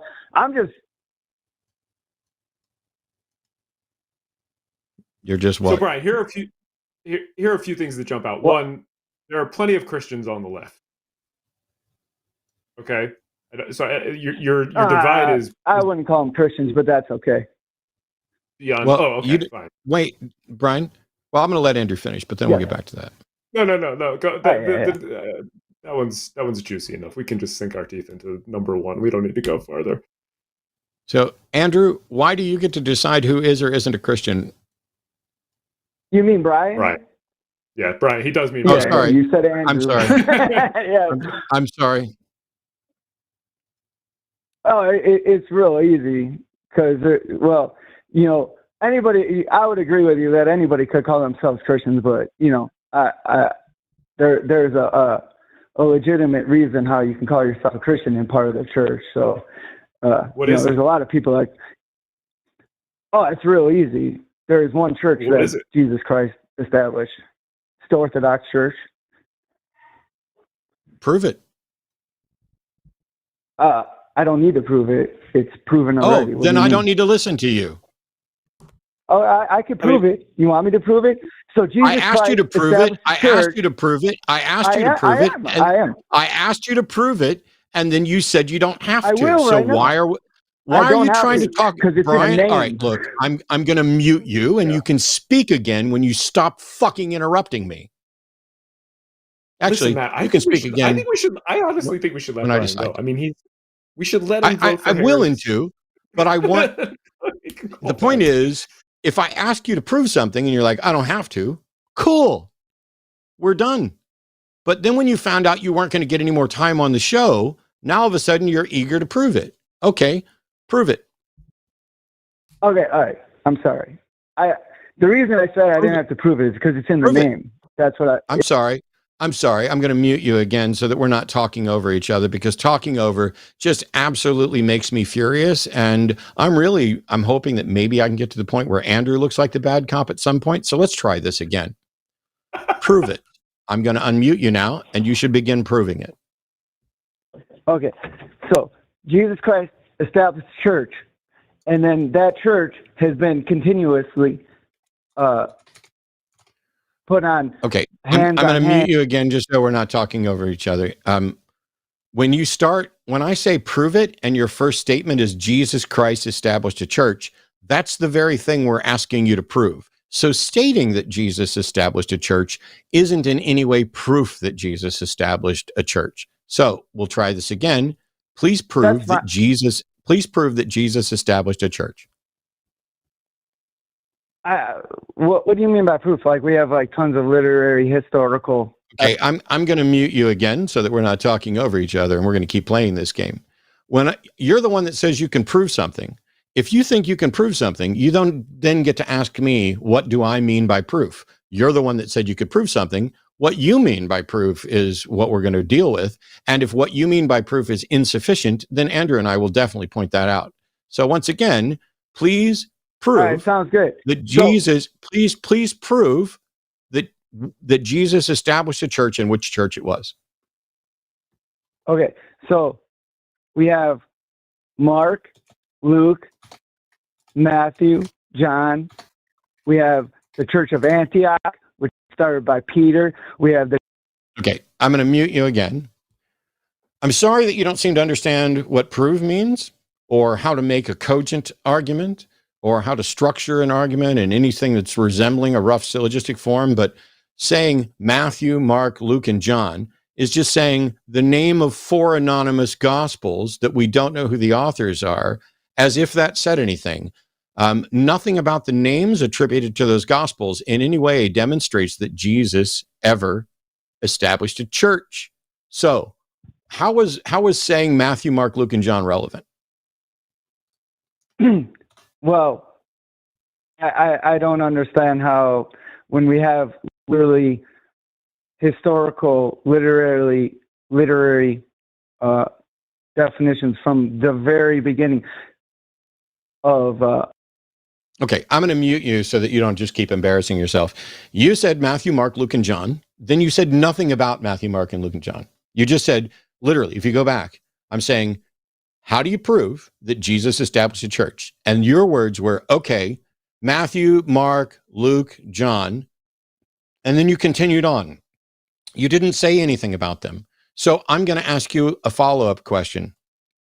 And that is, who wrote Matthew? Matthew.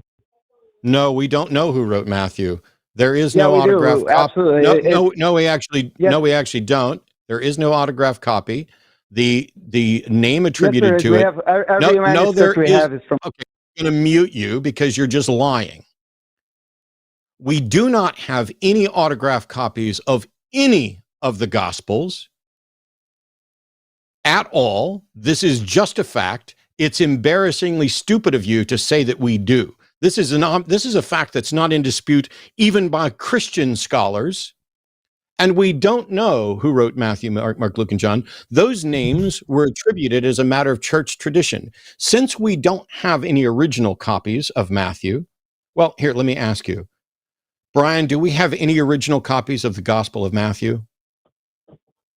No, but we don't have any. Not one single manuscript. No, we don't. Matthew. No, you don't get to say no, but you see, I have complete control over the mute thing. If you'd like to speak more, stop being awful. Okay. So I'm going to ask specific questions. These are yes or no questions. It's really easy. Do we have an original copy of the Gospel of Matthew? The answer is no, right? Correct. So when I say, why are you fucking talking, dipshit? It's a yes or no question. Let's try this again. Maybe you'll get unmuted more than once.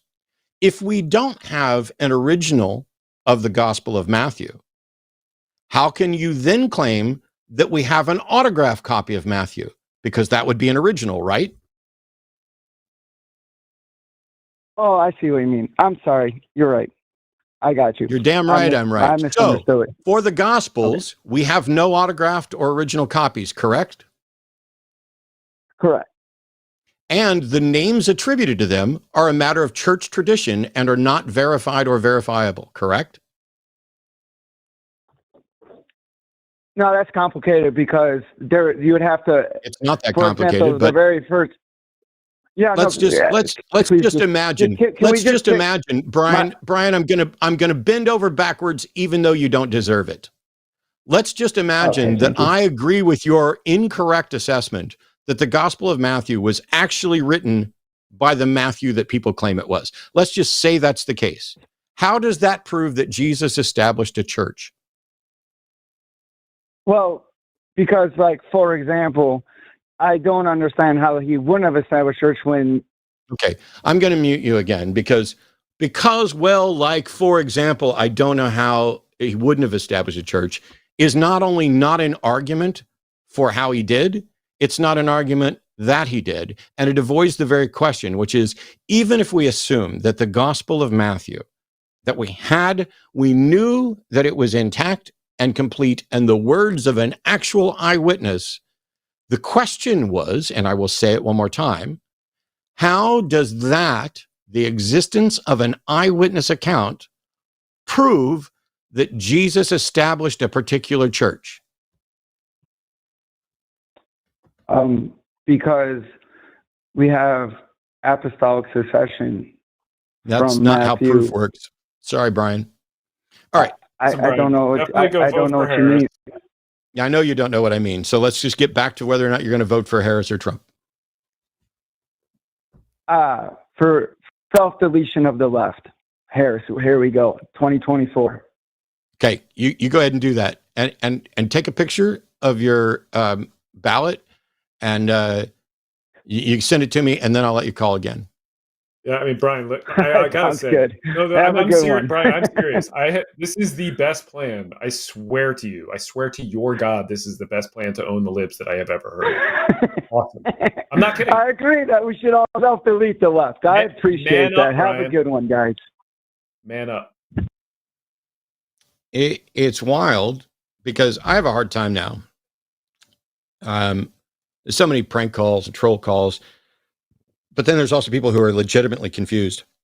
I watched a TikTok video that made the rounds, in the last 24 hours or so, about these two guys talking about whether or not glass is flammable. And one of them is sitting there surprised that the glass that's surrounding the candle hasn't caught on fire. And the other guy's like, glass isn't flammable. And he's dumbfounded. He's like, what the hell are you talking about? You know, and they argue back and forth for a second. And the guy's like, you know, heat is used to manipulate glass, but glass itself isn't flammable. And he's like, so if we smashed out my window and it fell down on the ground and I tossed a match down there, you're saying that glass wouldn't catch on fire? And he's like, yeah, glass isn't flammable. And the guy's just like, you are pissing me off so much right now. You know, like he legit thinks it. And he's like, okay, so you've ever seen a house on fire? And he's like, yeah. And he's like, so when the walls are in flames, isn't the glass also on fire? And the guy's like, no. And he just loses his mind. And it feels legit. Like it doesn't feel like a bit. And so here are two people, one of whom is so incredibly cocksure that glass is flammable. Spoiler alert, glass is not flammable, at least not in the sense that they're talking about. This is why we can contain plasma in it as well. But these are people who didn't just like fail a science class. They've been so hopelessly disinformed and misinformed that they don't know the basics of how reality works. And that's how we get people thinking that the world is the opposite of how it is. But it's not even that. Like, that's okay, right? I can't think of a good example, but I know I have like learned something in my like late 30s or 40s where I've been like, I cannot believe I did not know or understand that my entire life until now. Probably something music related. But like it goes back to the I don't know. And the willingness to be comfortable in not knowing something or in the possibility that I might be wrong, like having a little intellectual humility, which Brian was shockingly devoid of, right? Like it's being okay in that ignorance, because then it's a place to learn. Oh, glass is not flammable. That's really interesting, you know? Like, now that we are going through this, I am realizing I am wrong, and instead of getting angry, it's dawning on me that I didn't make this connection my whole life, and now I have. Awesome. I know more things now.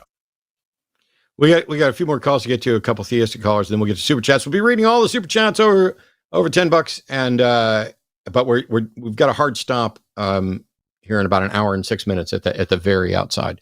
Arden and I are going to go. I got a hard stop 30 minutes before that. Okay, then let's get it going. Let's try and crank these real quick.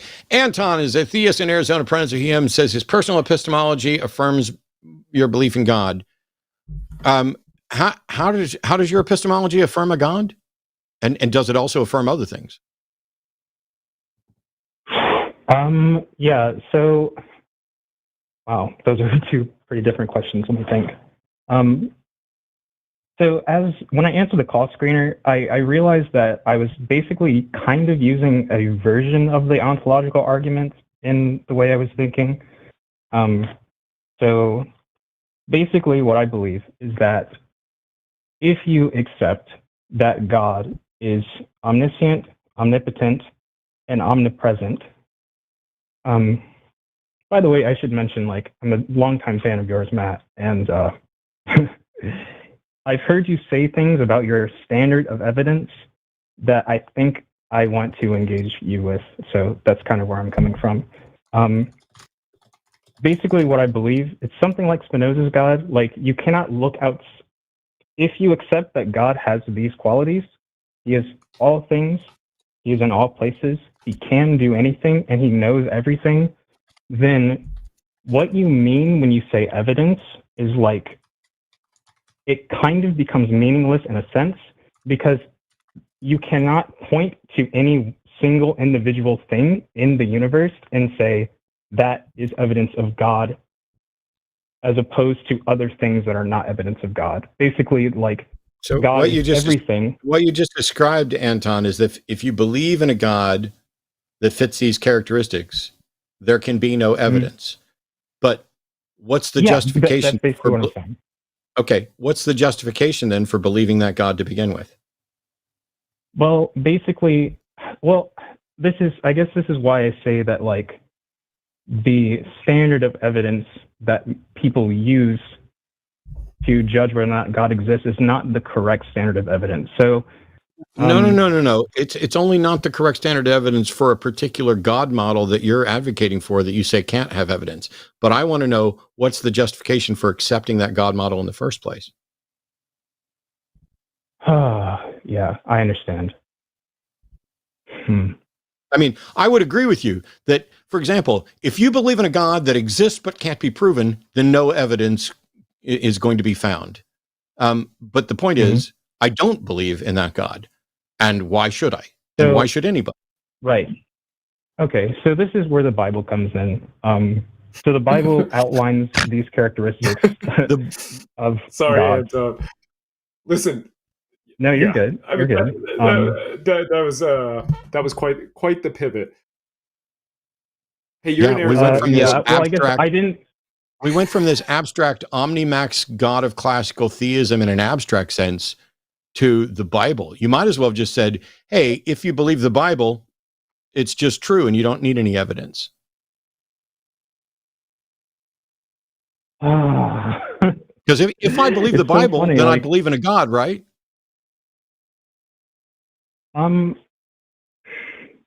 my gosh, this is so cool.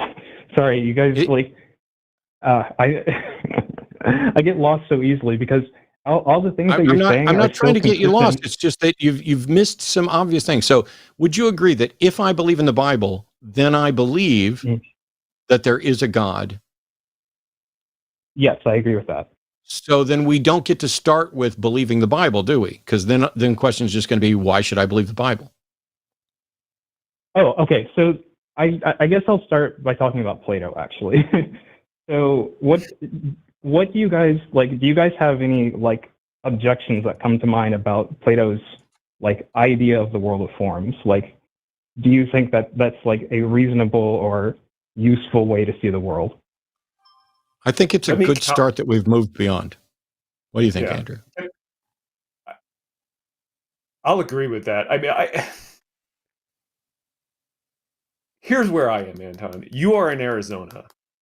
Who are you voting for? Oh, geez. I'm voting for Kamala Harris. Okay. All right. Now I can get past that. That's it. I mean, now I'm willing to have a beer and a philosophical chat with you. Okay. All right. Sounds good. Yeah. By the way, I was just thinking, like, for any Trump supporters who are Christian, they should probably consider that Trump is basically an idol, and that's like a no-no according to the Bible. That was just on my mind. So since I think I'm in agreement with you there. I'll even shut up for a while. Yeah, I think that might be. No, you're good. Yeah, it is. Yeah, it is. So anyway, Plato.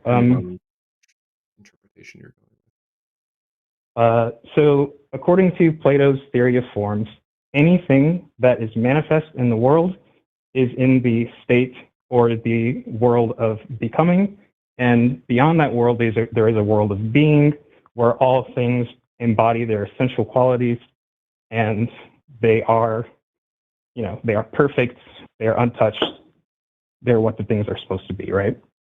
So I think that abstract... the abstract ideals, the Platonic ideals, are things that don't actually exist, though.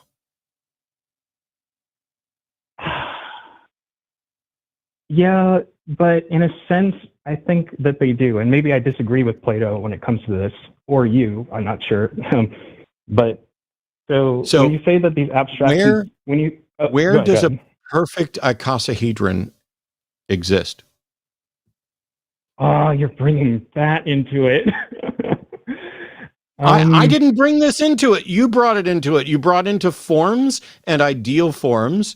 And I was saying that the abstractions, these ideal forms, a perfect circle, a perfect icosahedron, these things we have no reason to think that they exist in reality, and we have no reason to think they could possibly exist in reality, because a line is a series of points with no width, and that doesn't seem to be. Lines aren't possible in reality, and so things built from lines aren't possible in reality. So all we have are these ideals that we use as abstractions, and then we use them as approximations to say that, ooh, look, somebody can draw a perfect circle. Nobody's ever drawn a perfect circle. No computer's ever drawn a perfect circle. No computer mapping out a circle has ever drawn a perfect circle. It's just not possible. But we use it as kind of a tool, in the same way that the Earth isn't flat, but locally we can make it flat. Matt, and in many cases we can consider it Matt, flat. Listen. Okay, sorry. I don't mean to interrupt. I don't mean to be rude, but I know you do. I know that you don't like when people talk over each other, and I have. Then you should just wait. I have an objection. Is that okay? Can then I offer my objection? You should take a note and just wait. But I'm done. What's the objection? Okay, so I will take notes. Thanks. So my objection is that, well, it's not really an objection. So yes, I agree. Like, any shape that we could draw in any abstract thing, whatever shape you describe, like tetrahedron, I don't know. But whatever it is, like, yes, I agree that those things are abstractions. They are like the highest form of a thing that we can try to appeal to, but it will never make itself manifest in reality. That I agree with. That is basically, and I don't want to go too much on a tangent, but that is basically the reason that I believe that there is both a earth and a heaven, or an earth and a heaven. I think that is what the Bible refers to. It refers to this idea that, yes, back to the Bible there. I have loads of evidence for an earth. I have zero evidence for a heaven. But your evidence of a heaven is the fact that you can postulate the existence of perfect forms. No, because when I postulate the existence of perfect forms, they come out as non-existent. Yeah, they don't exist. We're back to that, Anton. So it says. So, for example, this is an icosahedron. It is used as a 20-sided die. A icosahedron is a regular polyhedron with 20 sides. That's an icosahedron. There is no perfect icosahedron, because this thing isn't made up of lines, and nothing can be made up of lines, because you need something with widths, where we're living in 3 dimensions. So it's only in the abstract where that thing works. But what is it that you think that I have for heaven? Is the mere fact that I can imagine some sort of quasi-idyllic existence, is that itself the evidence for that? Yes, I think that is what I believe, actually. So I can imagine all kinds of things.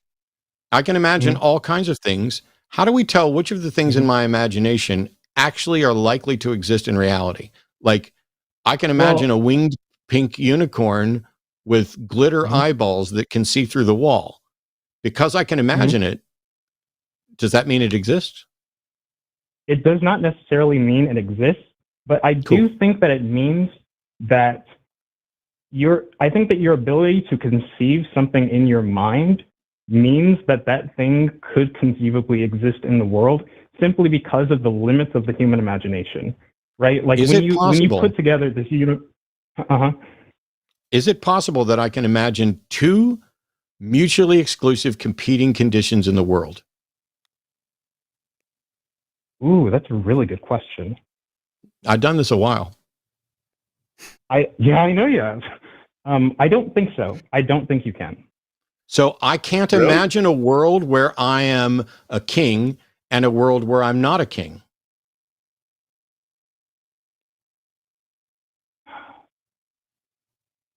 Can I imagine a world where I'm a king and not simultaneously? No. I'm saying that's the point. I'm saying I can imagine a world where I'm a king, and I can imagine a world where I'm not a king. And since I can imagine both of those, your position is that makes them both real, or not merely being able to conceive them, but it demonstrates that there's a possibility they're real. Okay, how do we tell which one of those is real? Okay, so yes, you can imagine a world where you're a king and when you're not a king, but only one of those worlds can exist at once. I agree. That's why So I that's guess the what whole I'm reason for asking about mutually exclusive worlds, because if I can imagine a world in which a pink unicorn with eyes that can see through the walls does exist, I can also imagine a world where that thing doesn't exist. So I can always, any world I can imagine the opposite as well. How do we tell which of those is true in reality? So the way that you determine which of those is true in reality is by appealing to the process of scientific reasoning. Cool. But how do we confirm a heaven from scientific reasoning? Well, I think that, actually, I think I'm sort of invoking Hegel here, maybe. So the fact that you can imagine a thing, oh man, wait, sorry, I'm getting lost in my thoughts. This is really fun and engaging. I appreciate it. Anton, you are like a ball in a ping pong machine a little bit, and I don't mean that in a negative way. You're bouncing all over the place, but you are one, you're happy, which is lovely, but two, you also appear to be at least genuinely intellectually curious, unlike our previous caller, Brian. I'm just going to encourage you to take all of that like thirst that you have and go look at how the Bible was written. You've pivoted back to the Bible a few times, and I would really, if you don't know how we have the Bible that we have today, even though there is no one Bible, go learn about that. Go read some Bart Ehrman. I mean, Matt, I'm sure you've got some recommendations too, but like I would really encourage you to spend some time there. I'm a fan of Bart Ehrman.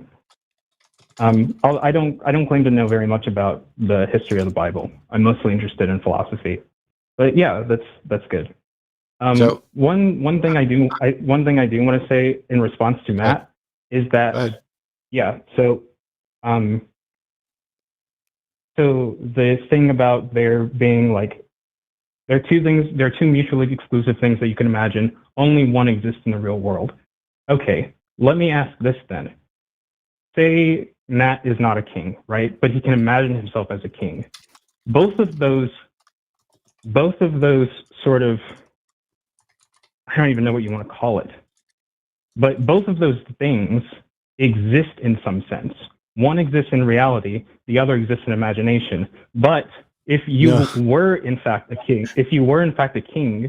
then if I'm only a king in my imagination, if I'm only a king in my imagination, can we at least agree that I'm not a king in reality? Yes, but we can also probably agree that you could. If heaven only exists in your imagination, can we agree that heaven doesn't exist in reality? Yes, but in the same how do we vein, tell the difference between a heaven? How do we tell the difference? But how do we tell the difference? But how do we tell the difference between a heaven that exists only in your imagination and one that exists in reality? Maybe we can't. Cool. When you figure it out, I got to move on because we've got a couple more callers to get to and we're really running out of time. But if you figure out a way, let me know. Awesome. Thanks a lot, you guys. Thanks. Thanks, Anton. This is why when you say your epistemology confirms God, I'm like, okay, what else does your epistemology let in? Because if it puts what you imagine to be true and what is true on even roughly co-equal footing, I got big problems with that. I just want him to keep asking questions. He was open to your responses. He'll get there. Yeah, if we weren't pressed for time, I'd have talked to him for like an hour. Final theist call from today. Final theist call from today. Levi's calling in. Pronouns are he, him. He's a theist, but he says voting for Harris is detrimental to the American way of life. So Levi, what part of the American way of life are we destroying if we vote for Kamala Harris? Yeah. Thanks for taking my call, Matt, Andrew, big fan.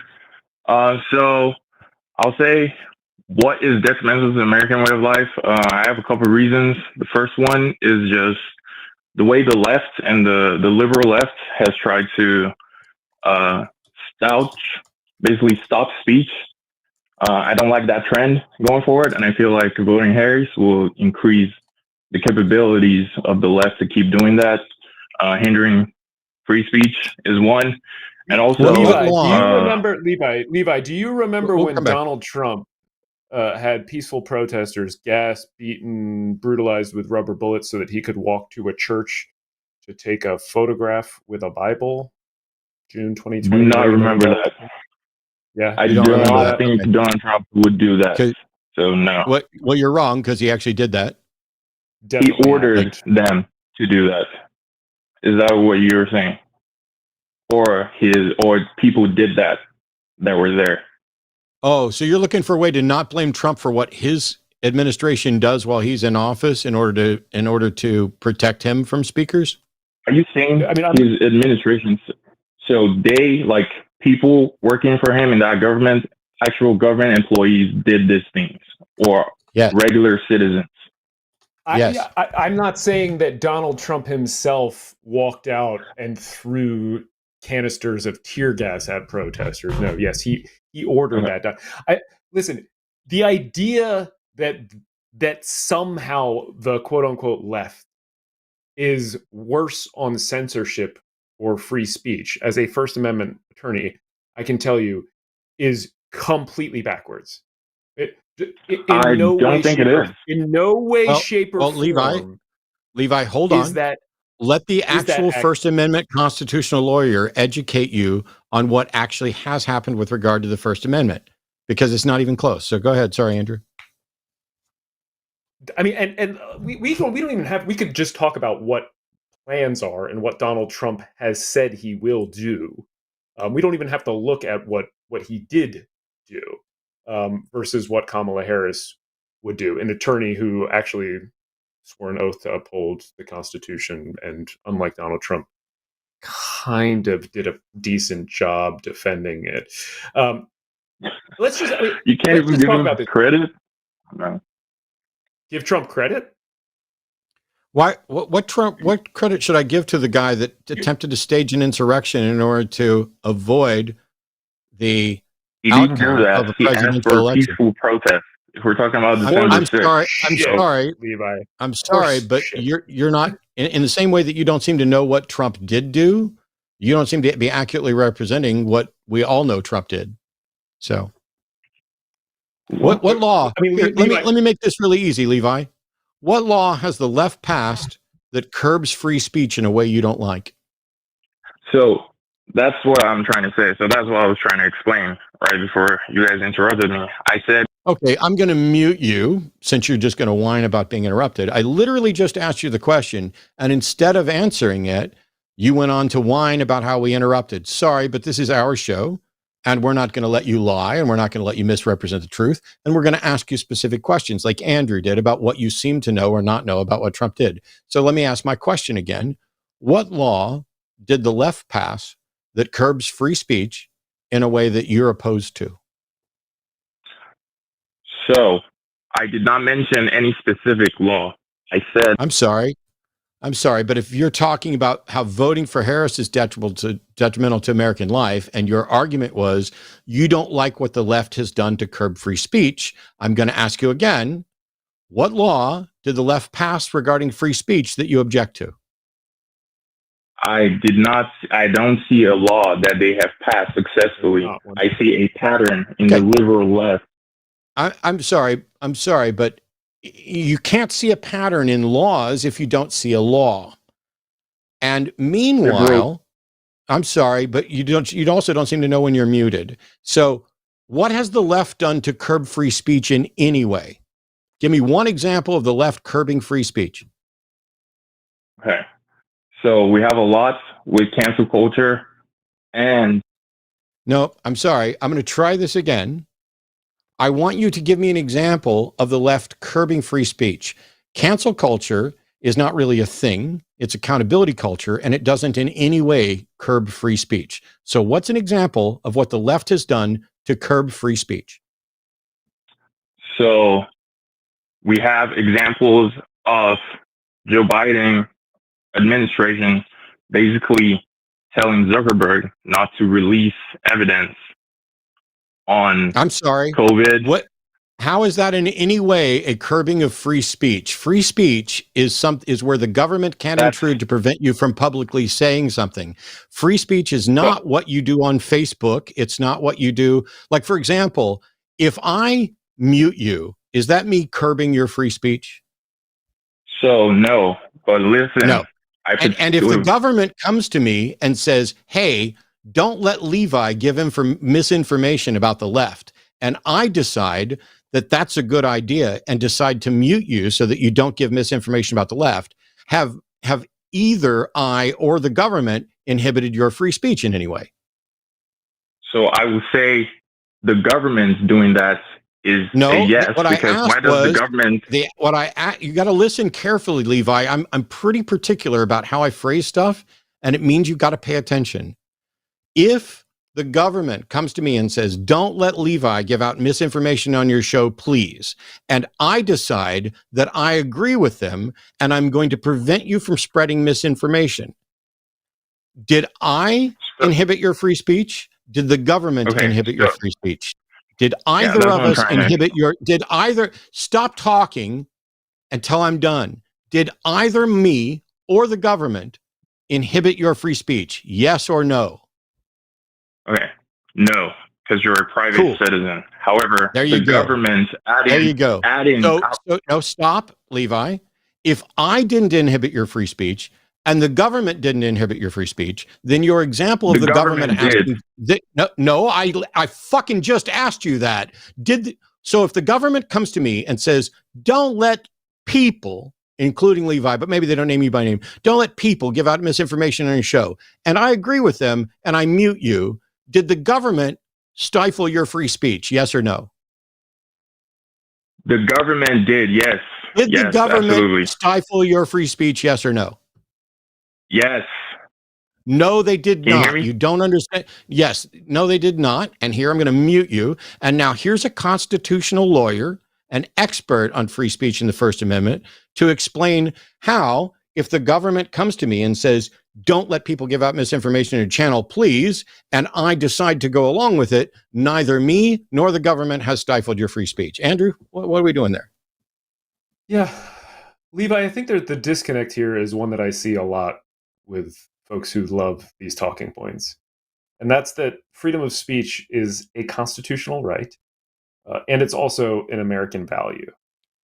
And the difference between those two things is vast. As a constitutional right, the First Amendment says Congress shall make no law respecting an establishment of religion, super important, or prohibiting the free exercise thereof, also important, or abridging the freedom of speech or of the press or the right of the people to peaceably assemble, et cetera, et cetera. It's talking about what the government can't do to you. That's your constitutional right to free speech. That is not the same as us as a country or as a people saying, we like people to be able to freely speak their mind. We think that is important. Okay? You not getting to freely speak your mind in every forum, or getting shouted down in a forum, or getting a microphone taken away from you, or getting a megaphone taken away from you by anything other than the government does not impinge your constitutional rights, except in like a very, very, very, very, very rare instance where that entity is acting in the government's shoes, which is not happening, not even close to happening when we're talking about social media. Not getting a microphone, not getting a platform, not being able to stick a note on a bulletin board because the people who own the bulletin board or own the megaphone or own the microphone don't want you, don't like you, don't appreciate your bullshit is not violating your freedom of speech. And lastly, Levi, if we expect and rely on private companies like Meta or batshit billionaires like Elon Musk to protect free speech, we are doing it wrong. They own these companies to make money. They are in it for a profit. They do not give a fuck about your free speech or your civil liberties. That is not what they owe their shareholders. That is what they say to make people like you buy into this. We do not rely on billion-dollar companies to protect our civil rights. We don't. It's an idiotic way to move forward as a country. Oh, okay. I knew I was muted. Okay. I can see now. So I really like that, Andrew, you're on this show because you're a constitutional lawyer, so you actually know some things about the law, unlike Matt. And I like that you are. I'm sorry, Levi. I muted you, and I'm going to bring you back from mute here in just a second. Of the three of us, who understands the First Amendment the weakest? You. Oh, Levi. Goodbye, Levi.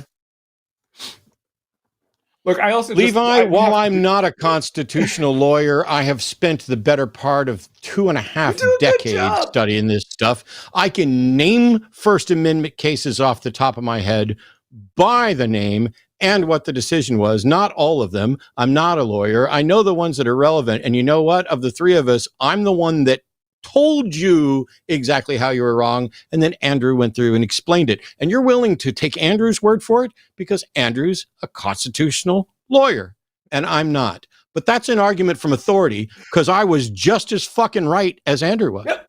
Granted, he had more details, but you did quite well.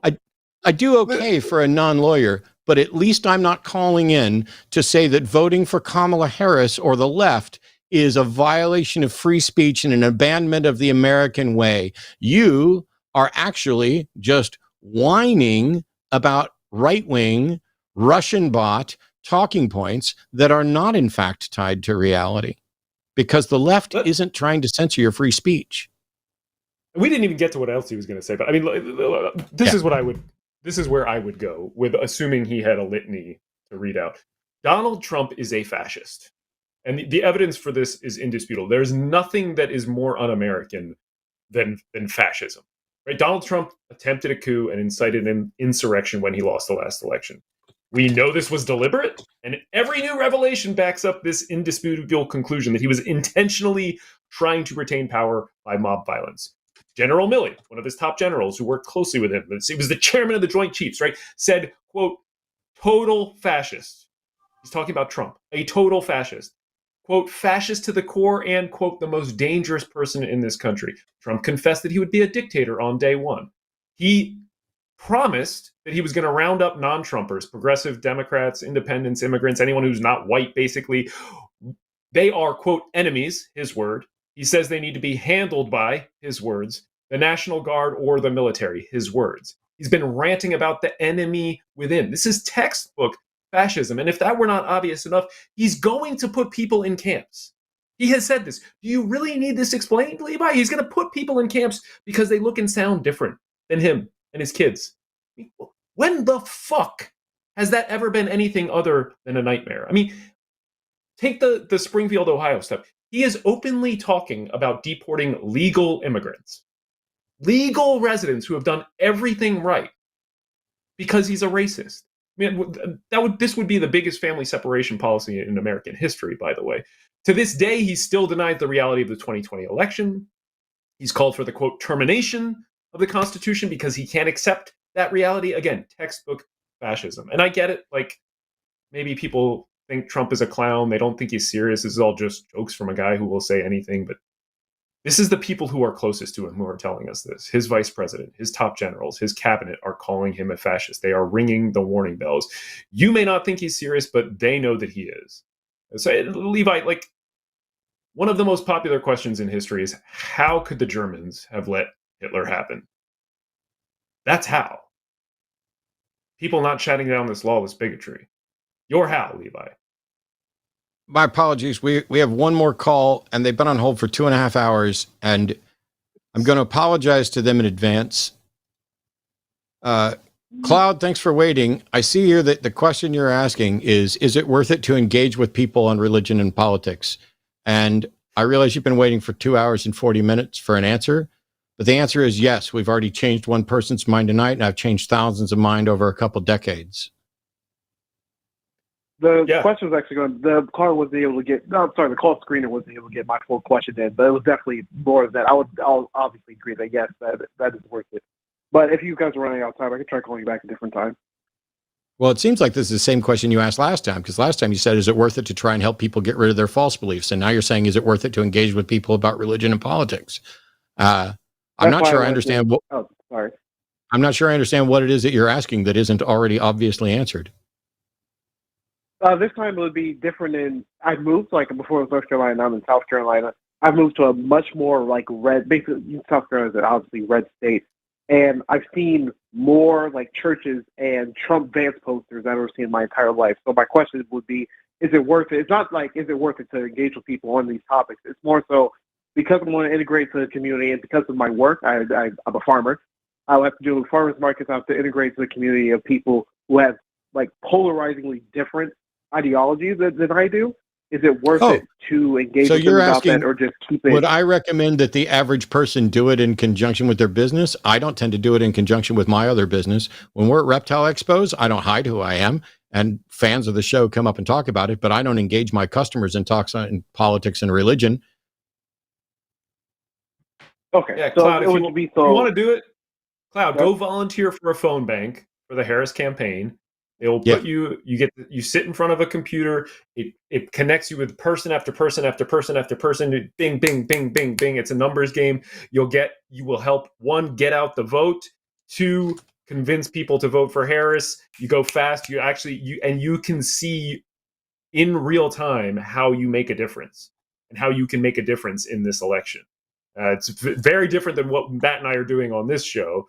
We're hoping to reach tens of thousands of people who are in the audience as watching the one-on-one interactions, but you can go through this and you can see the changes happening. And you can count how many people have either come to the Harris vote or said they're going to get out and vote, have made the voting plan with you. Like, you can count the number of votes you are responsible for. You can make a difference. Go volunteer. Way more effective than mixing it up with business and other stuff. And plus, I can't answer that question for any other person, because there are people who are incredibly well-intentioned and well-meaning and even well-educated and pretty knowledgeable about a topic, who are just going to be bad at convincing other people. So I can't say for you or anybody else. Okay. I think your answer definitely helps. Well, I have been making sure that I volunteer whatever I can, so that I would definitely continue to keep doing. Just want to see, like, it's better just ignore when those topics come up and go on just about business. So yeah, that helps. Thank you. Yep. I appreciate your patience and waiting. I got to get to super chats now, but Cloud, have a good night. We're shutting down the phone lines and everything else. I've even killed the windows so that if anybody else calls in, we won't know about it. And we're starting off with super chats. And I think Andrew has like 2 minutes. So at whatever point Andrew has to go, he'll just vanish and I will continue on my own. From LA Silver Surfers. I'm going to see if I can read 2, Matt. Buy me 2 minutes here. Let me see. I'll read a couple. You figure it out. $10 from Greg Markowski. Thank you so much, Greg. Good to see you again. Dang it, band practice night. I'll have to catch the show tomorrow. Can't miss Andrew. Definitely don't want to miss that. And I realize that not everybody knew, because there was some confusion with the schedule. So it said Jimmy up until recently. $10 from Mel Tree Fitty. Thank you both for being amazing. Thank you for thinking we're amazing, because I only think one of us is amazing. And I'm not going to tell you which one. $20 from Jeffrey S. Waldo. Thanks for all the good things you do. Thank you, Jeffrey. And to everybody else, by the way, we're trying to crank through these pretty quickly, and we're only reading the super chats over $10. But all of your contributions to the line are incredibly welcome. There's a lot of programming here on the network. I'll get a list here shortly and read off everything that's coming up over the next week. But $50 from Dante Verona. Good to see you again as well. The Republican Party is full of lies, hatred, and conspiracy theories. Take rights away from women, including 12-year-old little girls. We're facing a serious crisis, and the non-voters just sit on their hands. They are passively indifferent. I think it's almost smugly, self-righteously indifferent for some of them, of, I'm not going to vote for the lesser of two evils.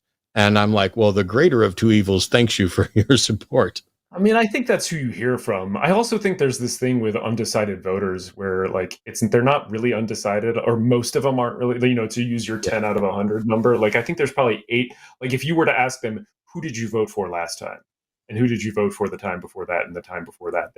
They have a clear trend. They just don't like to say right away, and they make a decision near the end. Anyway, I do have only about 2 minutes, I'm sad to say. So I'll do $10 from Storm Chaser Noah. Could Jesus' resurrection be considered the second coming? If so, then why is the world this way, since both the 1,000-year reign of Jesus and Satan have passed? Sort of begging the question, but interesting. Nice picture. I will say that I just ran through a quick list, and I don't see any that are actually specifically addressed to you unless I missed one. So Okay. when you do have to bug out, which I guess is about now, why don't we just say our goodbyes? I'll do the super chats, but why don't you tell people what they need to do in preparation for this election, where they should look for you next? 475 hours, give or take, until Election Day. Donald Trump is a fascist. He must be stopped. Please, please, please get out and vote for Harris. Make a voting plan. Volunteer, donate your time. I mean, these are the best things that you can do. Much better than doom scrolling. Much better than reading the polls. The race is a tie. Stop reading the polls. No poll is going to show anything different. Spend your time volunteering instead. I heard the thing about Mel, even though I was in a different screen. Thank you, Mel. And thank you, everybody, for watching. Always appreciate it. Yeah, if you have additional questions, I'm Andrew L. Seidel everywhere. Come find me. Sweet. Thank you so much, my friend. Keep kicking ass. I will knock through the... Let's smile. Oh, we just went to me. I thought we were going to get a picture. Just Andrew there smiling. 20 bucks for truth. It's too late. Arden's already removed. Oh, wait. Disconnect now. Okay, bye. There we go. A smiling Andrew appears. 20 bucks from Truth Seeker. Cuban Missile Crisis situation. Who would be more likely to be defiant of military elites pining for nuclear war? Harris calm but seems likely to do what the military brass suggests. Trump brash but seems less swayed by others. Well, I'm not really worried about it because I don't think anybody sensible is pining for nuclear war. But for those who are, I don't need to construct potential fanciful scenarios in order to try to figure out, hey, where do I think somebody's going to come down on this? The fact of the matter is that listening to the experts in areas where you don't have the most knowledge is a good idea. The fact that Trump thinks he's an expert in everything when he's an expert in nothing, and the fact that he's going to defy the experts and go with whatever he heard from the last person in the room doesn't instill me with any confidence. You can frame this as you're convinced that Harris is just going to do whatever the brass is going to do, but Trump might stand up to them. But I'm more concerned about which one is an absolute liar, dishonest, stupid individual who is being manipulated and is fond of dictators in the world and manipulated by them. So you can throw around the nuclear scare stuff all you want and claim that you think Harris is worse in that area or less likely to stand up to the brass. But the fact of the matter is, if you do an aggregate of the various criteria that we could use to judge the world, Harris still wins out. And fuck you for suggesting that she would necessarily be weaker just in your suspicion when you have no evidence that that's actually what's going on. $10 from Mr. Boricua. Boricua, roll the R a tiny bit. I did a bit. I hope so, from Mr. Seidel. As much as I despise Harris's record and all-around vibe, I have too much at stake to not vote for her. I'd love to have a social dem president. Me too. I like a lot of that stuff. But also for Mr. Boricua, what kind of constitutional nightmare would occur if we were to abolish the CEC and make our government more parliamentary? Which house would be made useless? If you want, remind me next time Andrew comes on, or you can hit him up outside of here because he's the one that really needs to answer this. Abolishing the electoral college is something I'm actually in favor of, but I genuinely don't know what process is likely to lead to what sort of constitutional nightmare. There's 20 other issues that I'm more focused on. And I think by the time we get around to where we could actually make progress on the electoral college, we will all be better informed on it, or at least those of us who are participating in the conversation will be better informed on it. So apologies for not having a better handle on that, Mr. Boricua. $50 from New Zealand from Mason Torrey. I've been watching all the anti-Matt Dillahunty posts on Facebook. I didn't even know such a thing existed, but cool. The common theme is Matt hates God and makes logical fallacies. Bitch, please. Matt's the closest thing to a God when it comes to avoiding logical. Well, that may not be true. I may have committed lots of logical fallacies at different points, but I think that in most of the I don't know. I haven't seen them. I haven't seen the anti-Matt Facebook posts, especially none that are demonstrating that I've committed some logical fallacy. Most of them tend to just whine that I keep saying I'm not convinced. But sorry, I'm telling you the truth. I'm not convinced. And it's your job, if you believe there's a God, to actually convince me. Not just my say so. If you're a Christian, it's in the Bible that's your job. But start with 1 Peter 3:15. You can dig around from there afterwards. But thanks so much, Mason. Yeah, I'm a little bit curious. I'm about to maybe do some reaction content. And maybe if you find good clips of Facebook stuff hating on me or any kind of video that, it'd be potentially good for me to respond to or react to, you can always send them to me, sans.deity@gmail. And we'll be working on some of that stuff. $10 from Ericapedia. Hypothetical, what if Trump wins the election, but New York judge sentences him to prison on November 26th? Does he have to run the country from Rikers? Suspended sentence that reports to jail January 21st, 2029. Yeah, it's an interesting hypothetical. And unfortunately, sorry, but this is another one where Andrew would be the one that needs to answer because I genuinely don't know. I think that for the federal crimes, he could just pardon himself, and that would cause a constitutional crisis or issue that could take up the next 4 years or whatever else. But for the state charges, which is why you asked about New York, because he can't pardon himself from those. I'm not sure exactly what would happen. Unfortunately, I think we're going to have to maybe wait and see. Because I genuinely, I hope that I hope he's not getting elected, but I don't think he is. But if he does, yeah, it's going to be interesting. $20 from Owen Morgan. Oh my gosh, is it Welsh? And my apologies. I'm going to guess that it's like Ian. I've been voting mostly LP candidates since the 90s. I'm voting Democrat down the ballot this time. MAGA needs to be stopped. I concur. And thank you. And my apologies for absolutely destroying your name and just failing to do anything even close, I'm sure.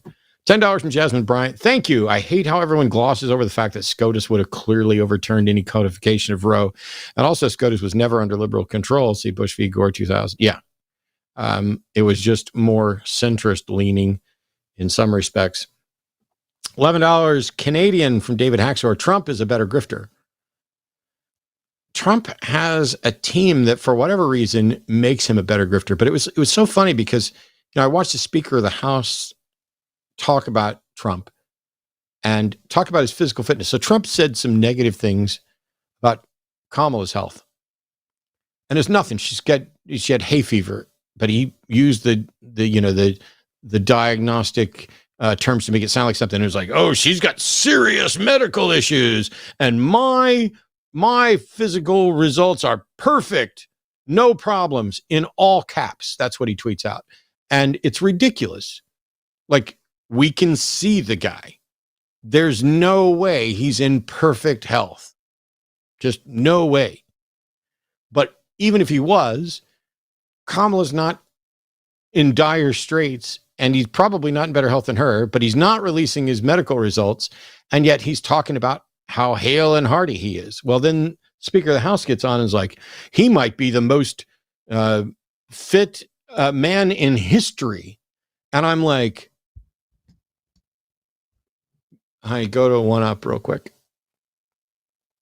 Oh, sorry, 1 second. I was in the middle of spamming something on chat from the line account. I got you. Ready? Hi, Mr. Speaker of the House. I realize that you now have to pretty much be lockstep with Trump and MAGA.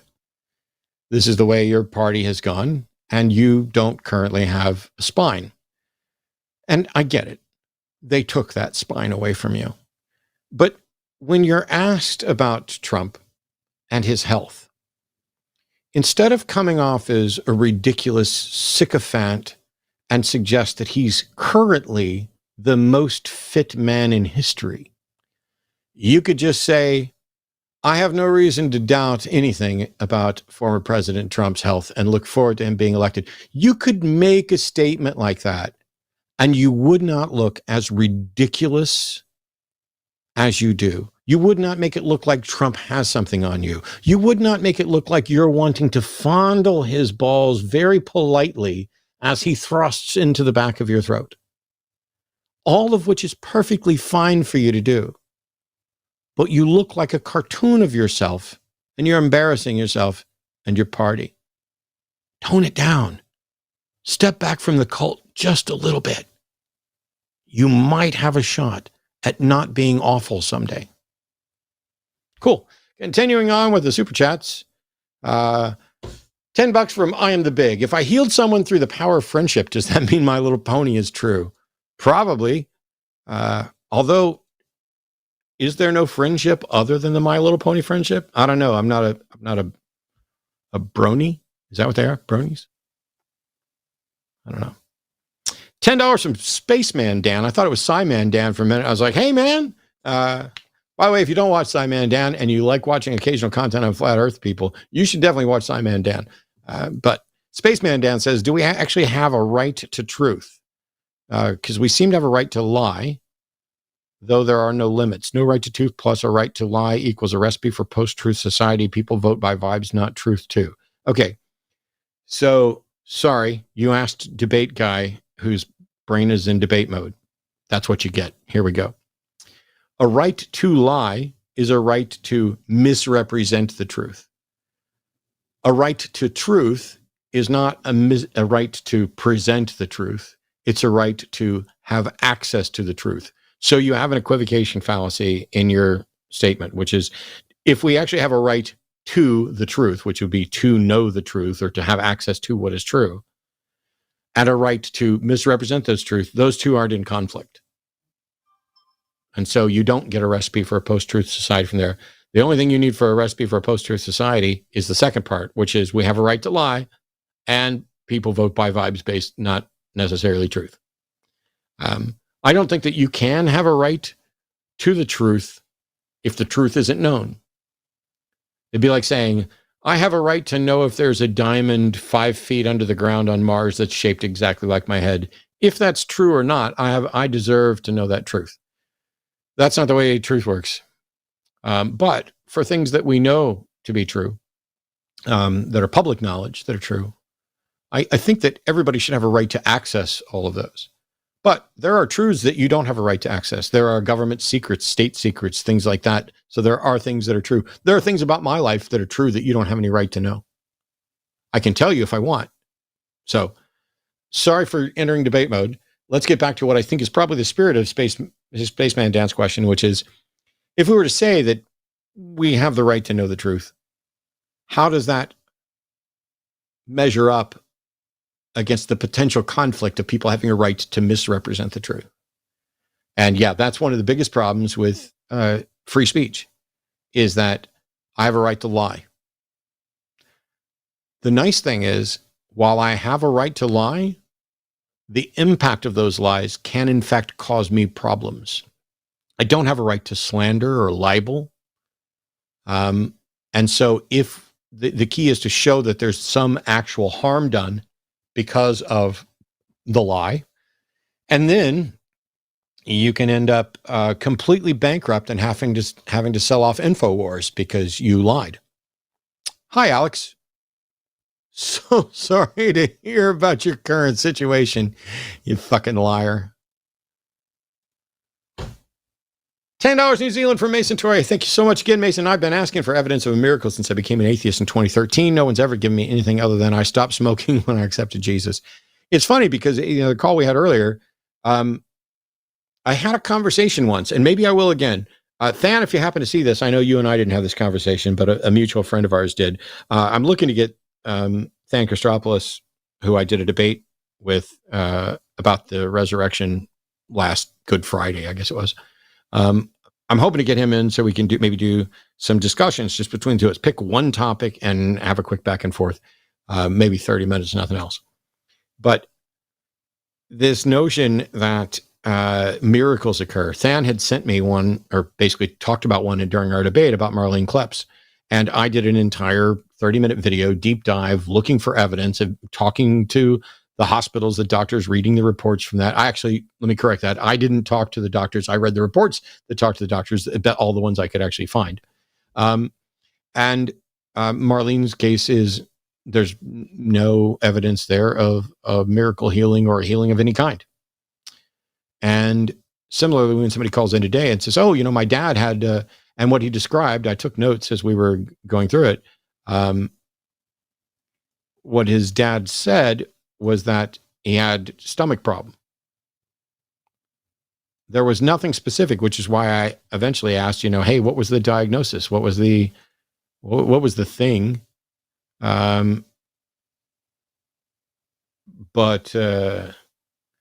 Mason's sending me a message now about the Debunking Atheist Experience group. No, I've probably seen it or been there, but I don't spend any time in those groups. So if that's the people that are doing negative things about me, cool. I'll check it out. Thanks, Mason. But yeah, miracles like this are probably the closest we're going to get on a number of fronts. But when somebody's like, hey, my dad had stomach problems and the preacher laid hands on him and he got better, that still doesn't prove that it was God. It doesn't even prove that he was healed. There's a such thing as misdiagnosis. There's such thing as spontaneous remission. There's such thing as other contributing factors. And even if it was a healing that we could not explain, we would then be in a position where we couldn't explain it. You don't get to say, because we can't explain it, therefore it's reasonable for me to assume that a God did it. No, it's not, because it's just as reasonable for me to assume that I did it, or that Happy Thoughts did it, or that a Magic 8-Ball did it, or that Satan did it, or that some other God that you don't believe in did it. All of these potential candidates that are all untestable, unverifiable, are on similar footing until you demonstrate why one or more of them should be on different footing. But also, thanks for that note, Mason. $10 from Monkey, a typewriter. Brian's called before to argue that Christianity makes you a more compassionate person.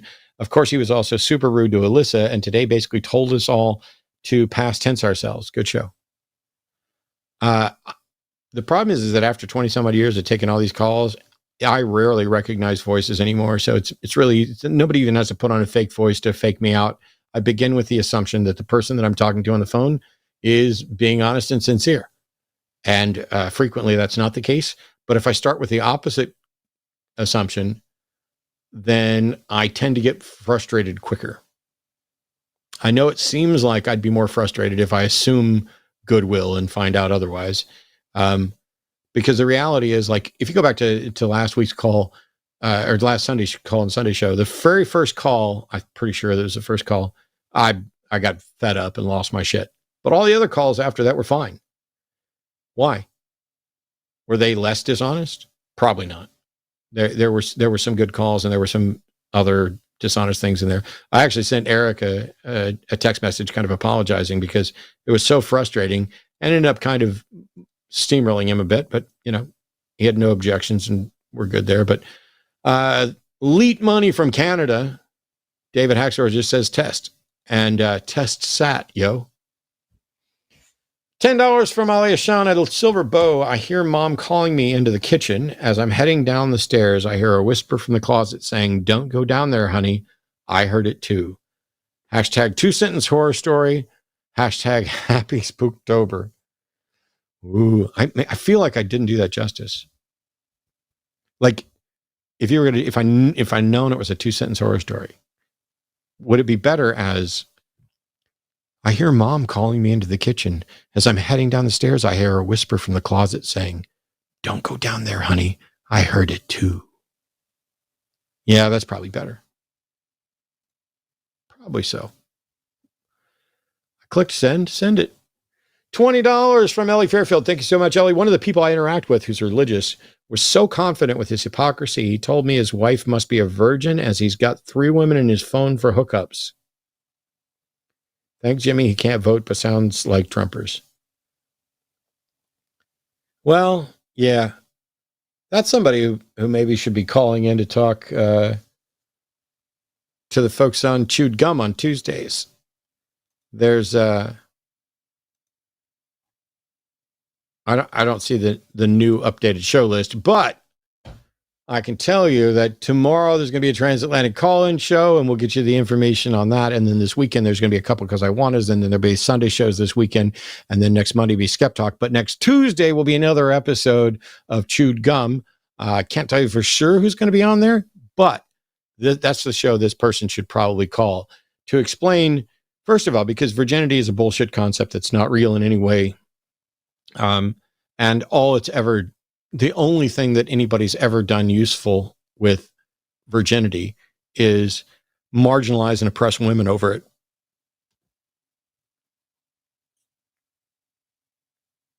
That's it.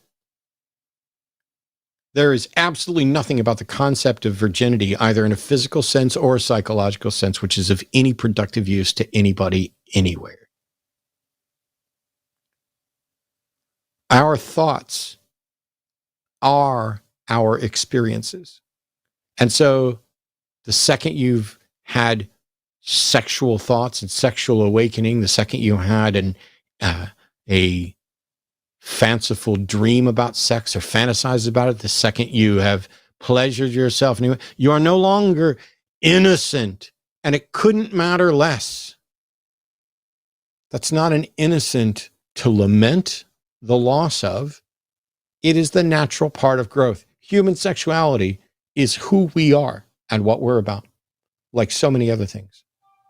So the notion that there's someone out there who desperately wants a virgin for a wife, and then a collection of freaks. Okay. Yep. Nothing else I can add on that. Thanks, Ellie. Another elite Canadian donation from David Hacks, or Arsenic 1987. I converted the currency and pocketed $1.50. Genuinely don't know what's going there, but thank you. And more elite stuff from, is that North Korean? So evidently that's what this is a response to. I don't know. $20 from Godfrey and Good. Aloha, military and Fed employees cannot be granted a security clearance or can lose their clearance for poor finances, infidelity, certain foreign contacts, etc. Why aren't those qualifications for POTUS v. POTUS? Because military members are under the UCMJ and the president's not. I agree with your assessment that perhaps those things should be extended, but military service people are under the military code, or the Uniform Code of Military Justice, and the president isn't. So, I mean, that's the technical answer. If you want to change it, vote blue and then start lobbying for that change. $10 from Lena. Getting my facial fem surgery in less than 12 hours. Love everyone at the line, especially Arden and Matt. Thank you so much, Lena, and best of luck. I wish you a safe and speedy recovery and incredible happiness at the result. $10 from Mason Troy. Again, Jesus could make a better case for the existence of God than any of you Christians can and have, and he doesn't even exist. Yeah, it'd be funny why does anybody need to make a case for God? Why isn't God making the case for himself? $10 from Cedar and Sound Studios. We may not have an autographed copy of Matthew, but I have an autographed 8x10 of Matthew I got from his agent. So explain that. I want it back. No, I don't actually want it back, but thank you. I used to, when people had me autograph Bibles, I'd go to Matthew and go to the cover page and write something like, I didn't write this. If I had, it wouldn't suck. Unless they have a specific place they want me to sign. $20 from Ben Hubschman. Thank you, Andrew. I concur. Thank you, Andrew. And $10 from Nuzzy D. I'm convinced that Trump supporters are morally bankrupt. Is it more harmful to society to hold them in complete contempt?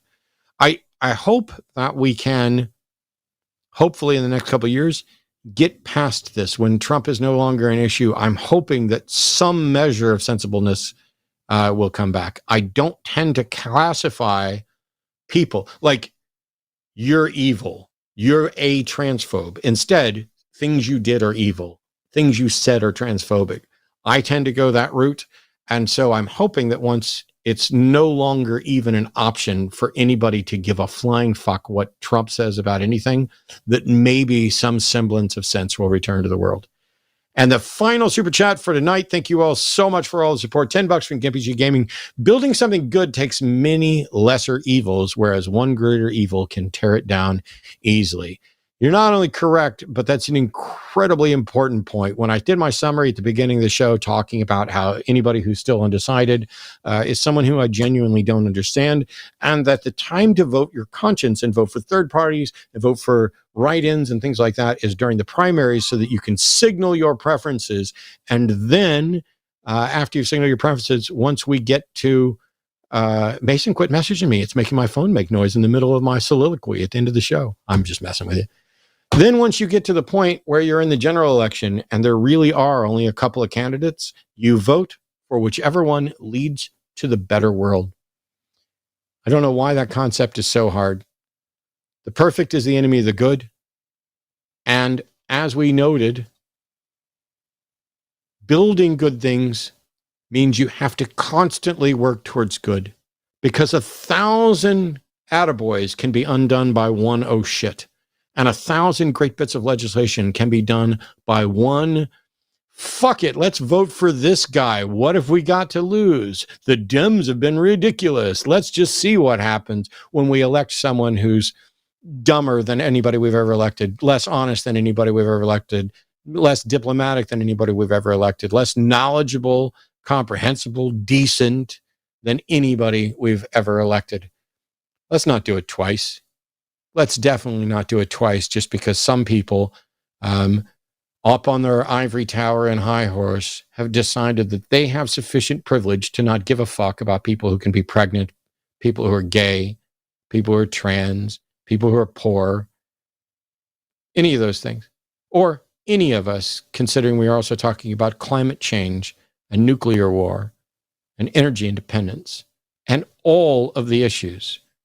The notion that this gets whittled down to one thing and it just really doesn't matter who we vote for because they're all the same is a lie. That the third parties are options is a lie. The data is clear. And that's why even the people who might be going that way, none of them will bet me a year's salary that their third party candidate will get any more than 3% of the vote, or that they'll get any electoral votes or anything like that. In the meantime, register, participate, get ready to go out and vote. Thank you to our mods. Thank you to the screeners who got us some calls here tonight. I really enjoyed tonight's calls. A huge thank you to Andrew Seidel for coming in and being a part of this. There's a list of patrons over there on that side. You can lend your support by clicking like, subscribe, going to patreon.com/calltheline, or Line Merch to buy your Line Merch, where I hear there is new merch coming. We'll see you all next time. Patreon.com/calltheline.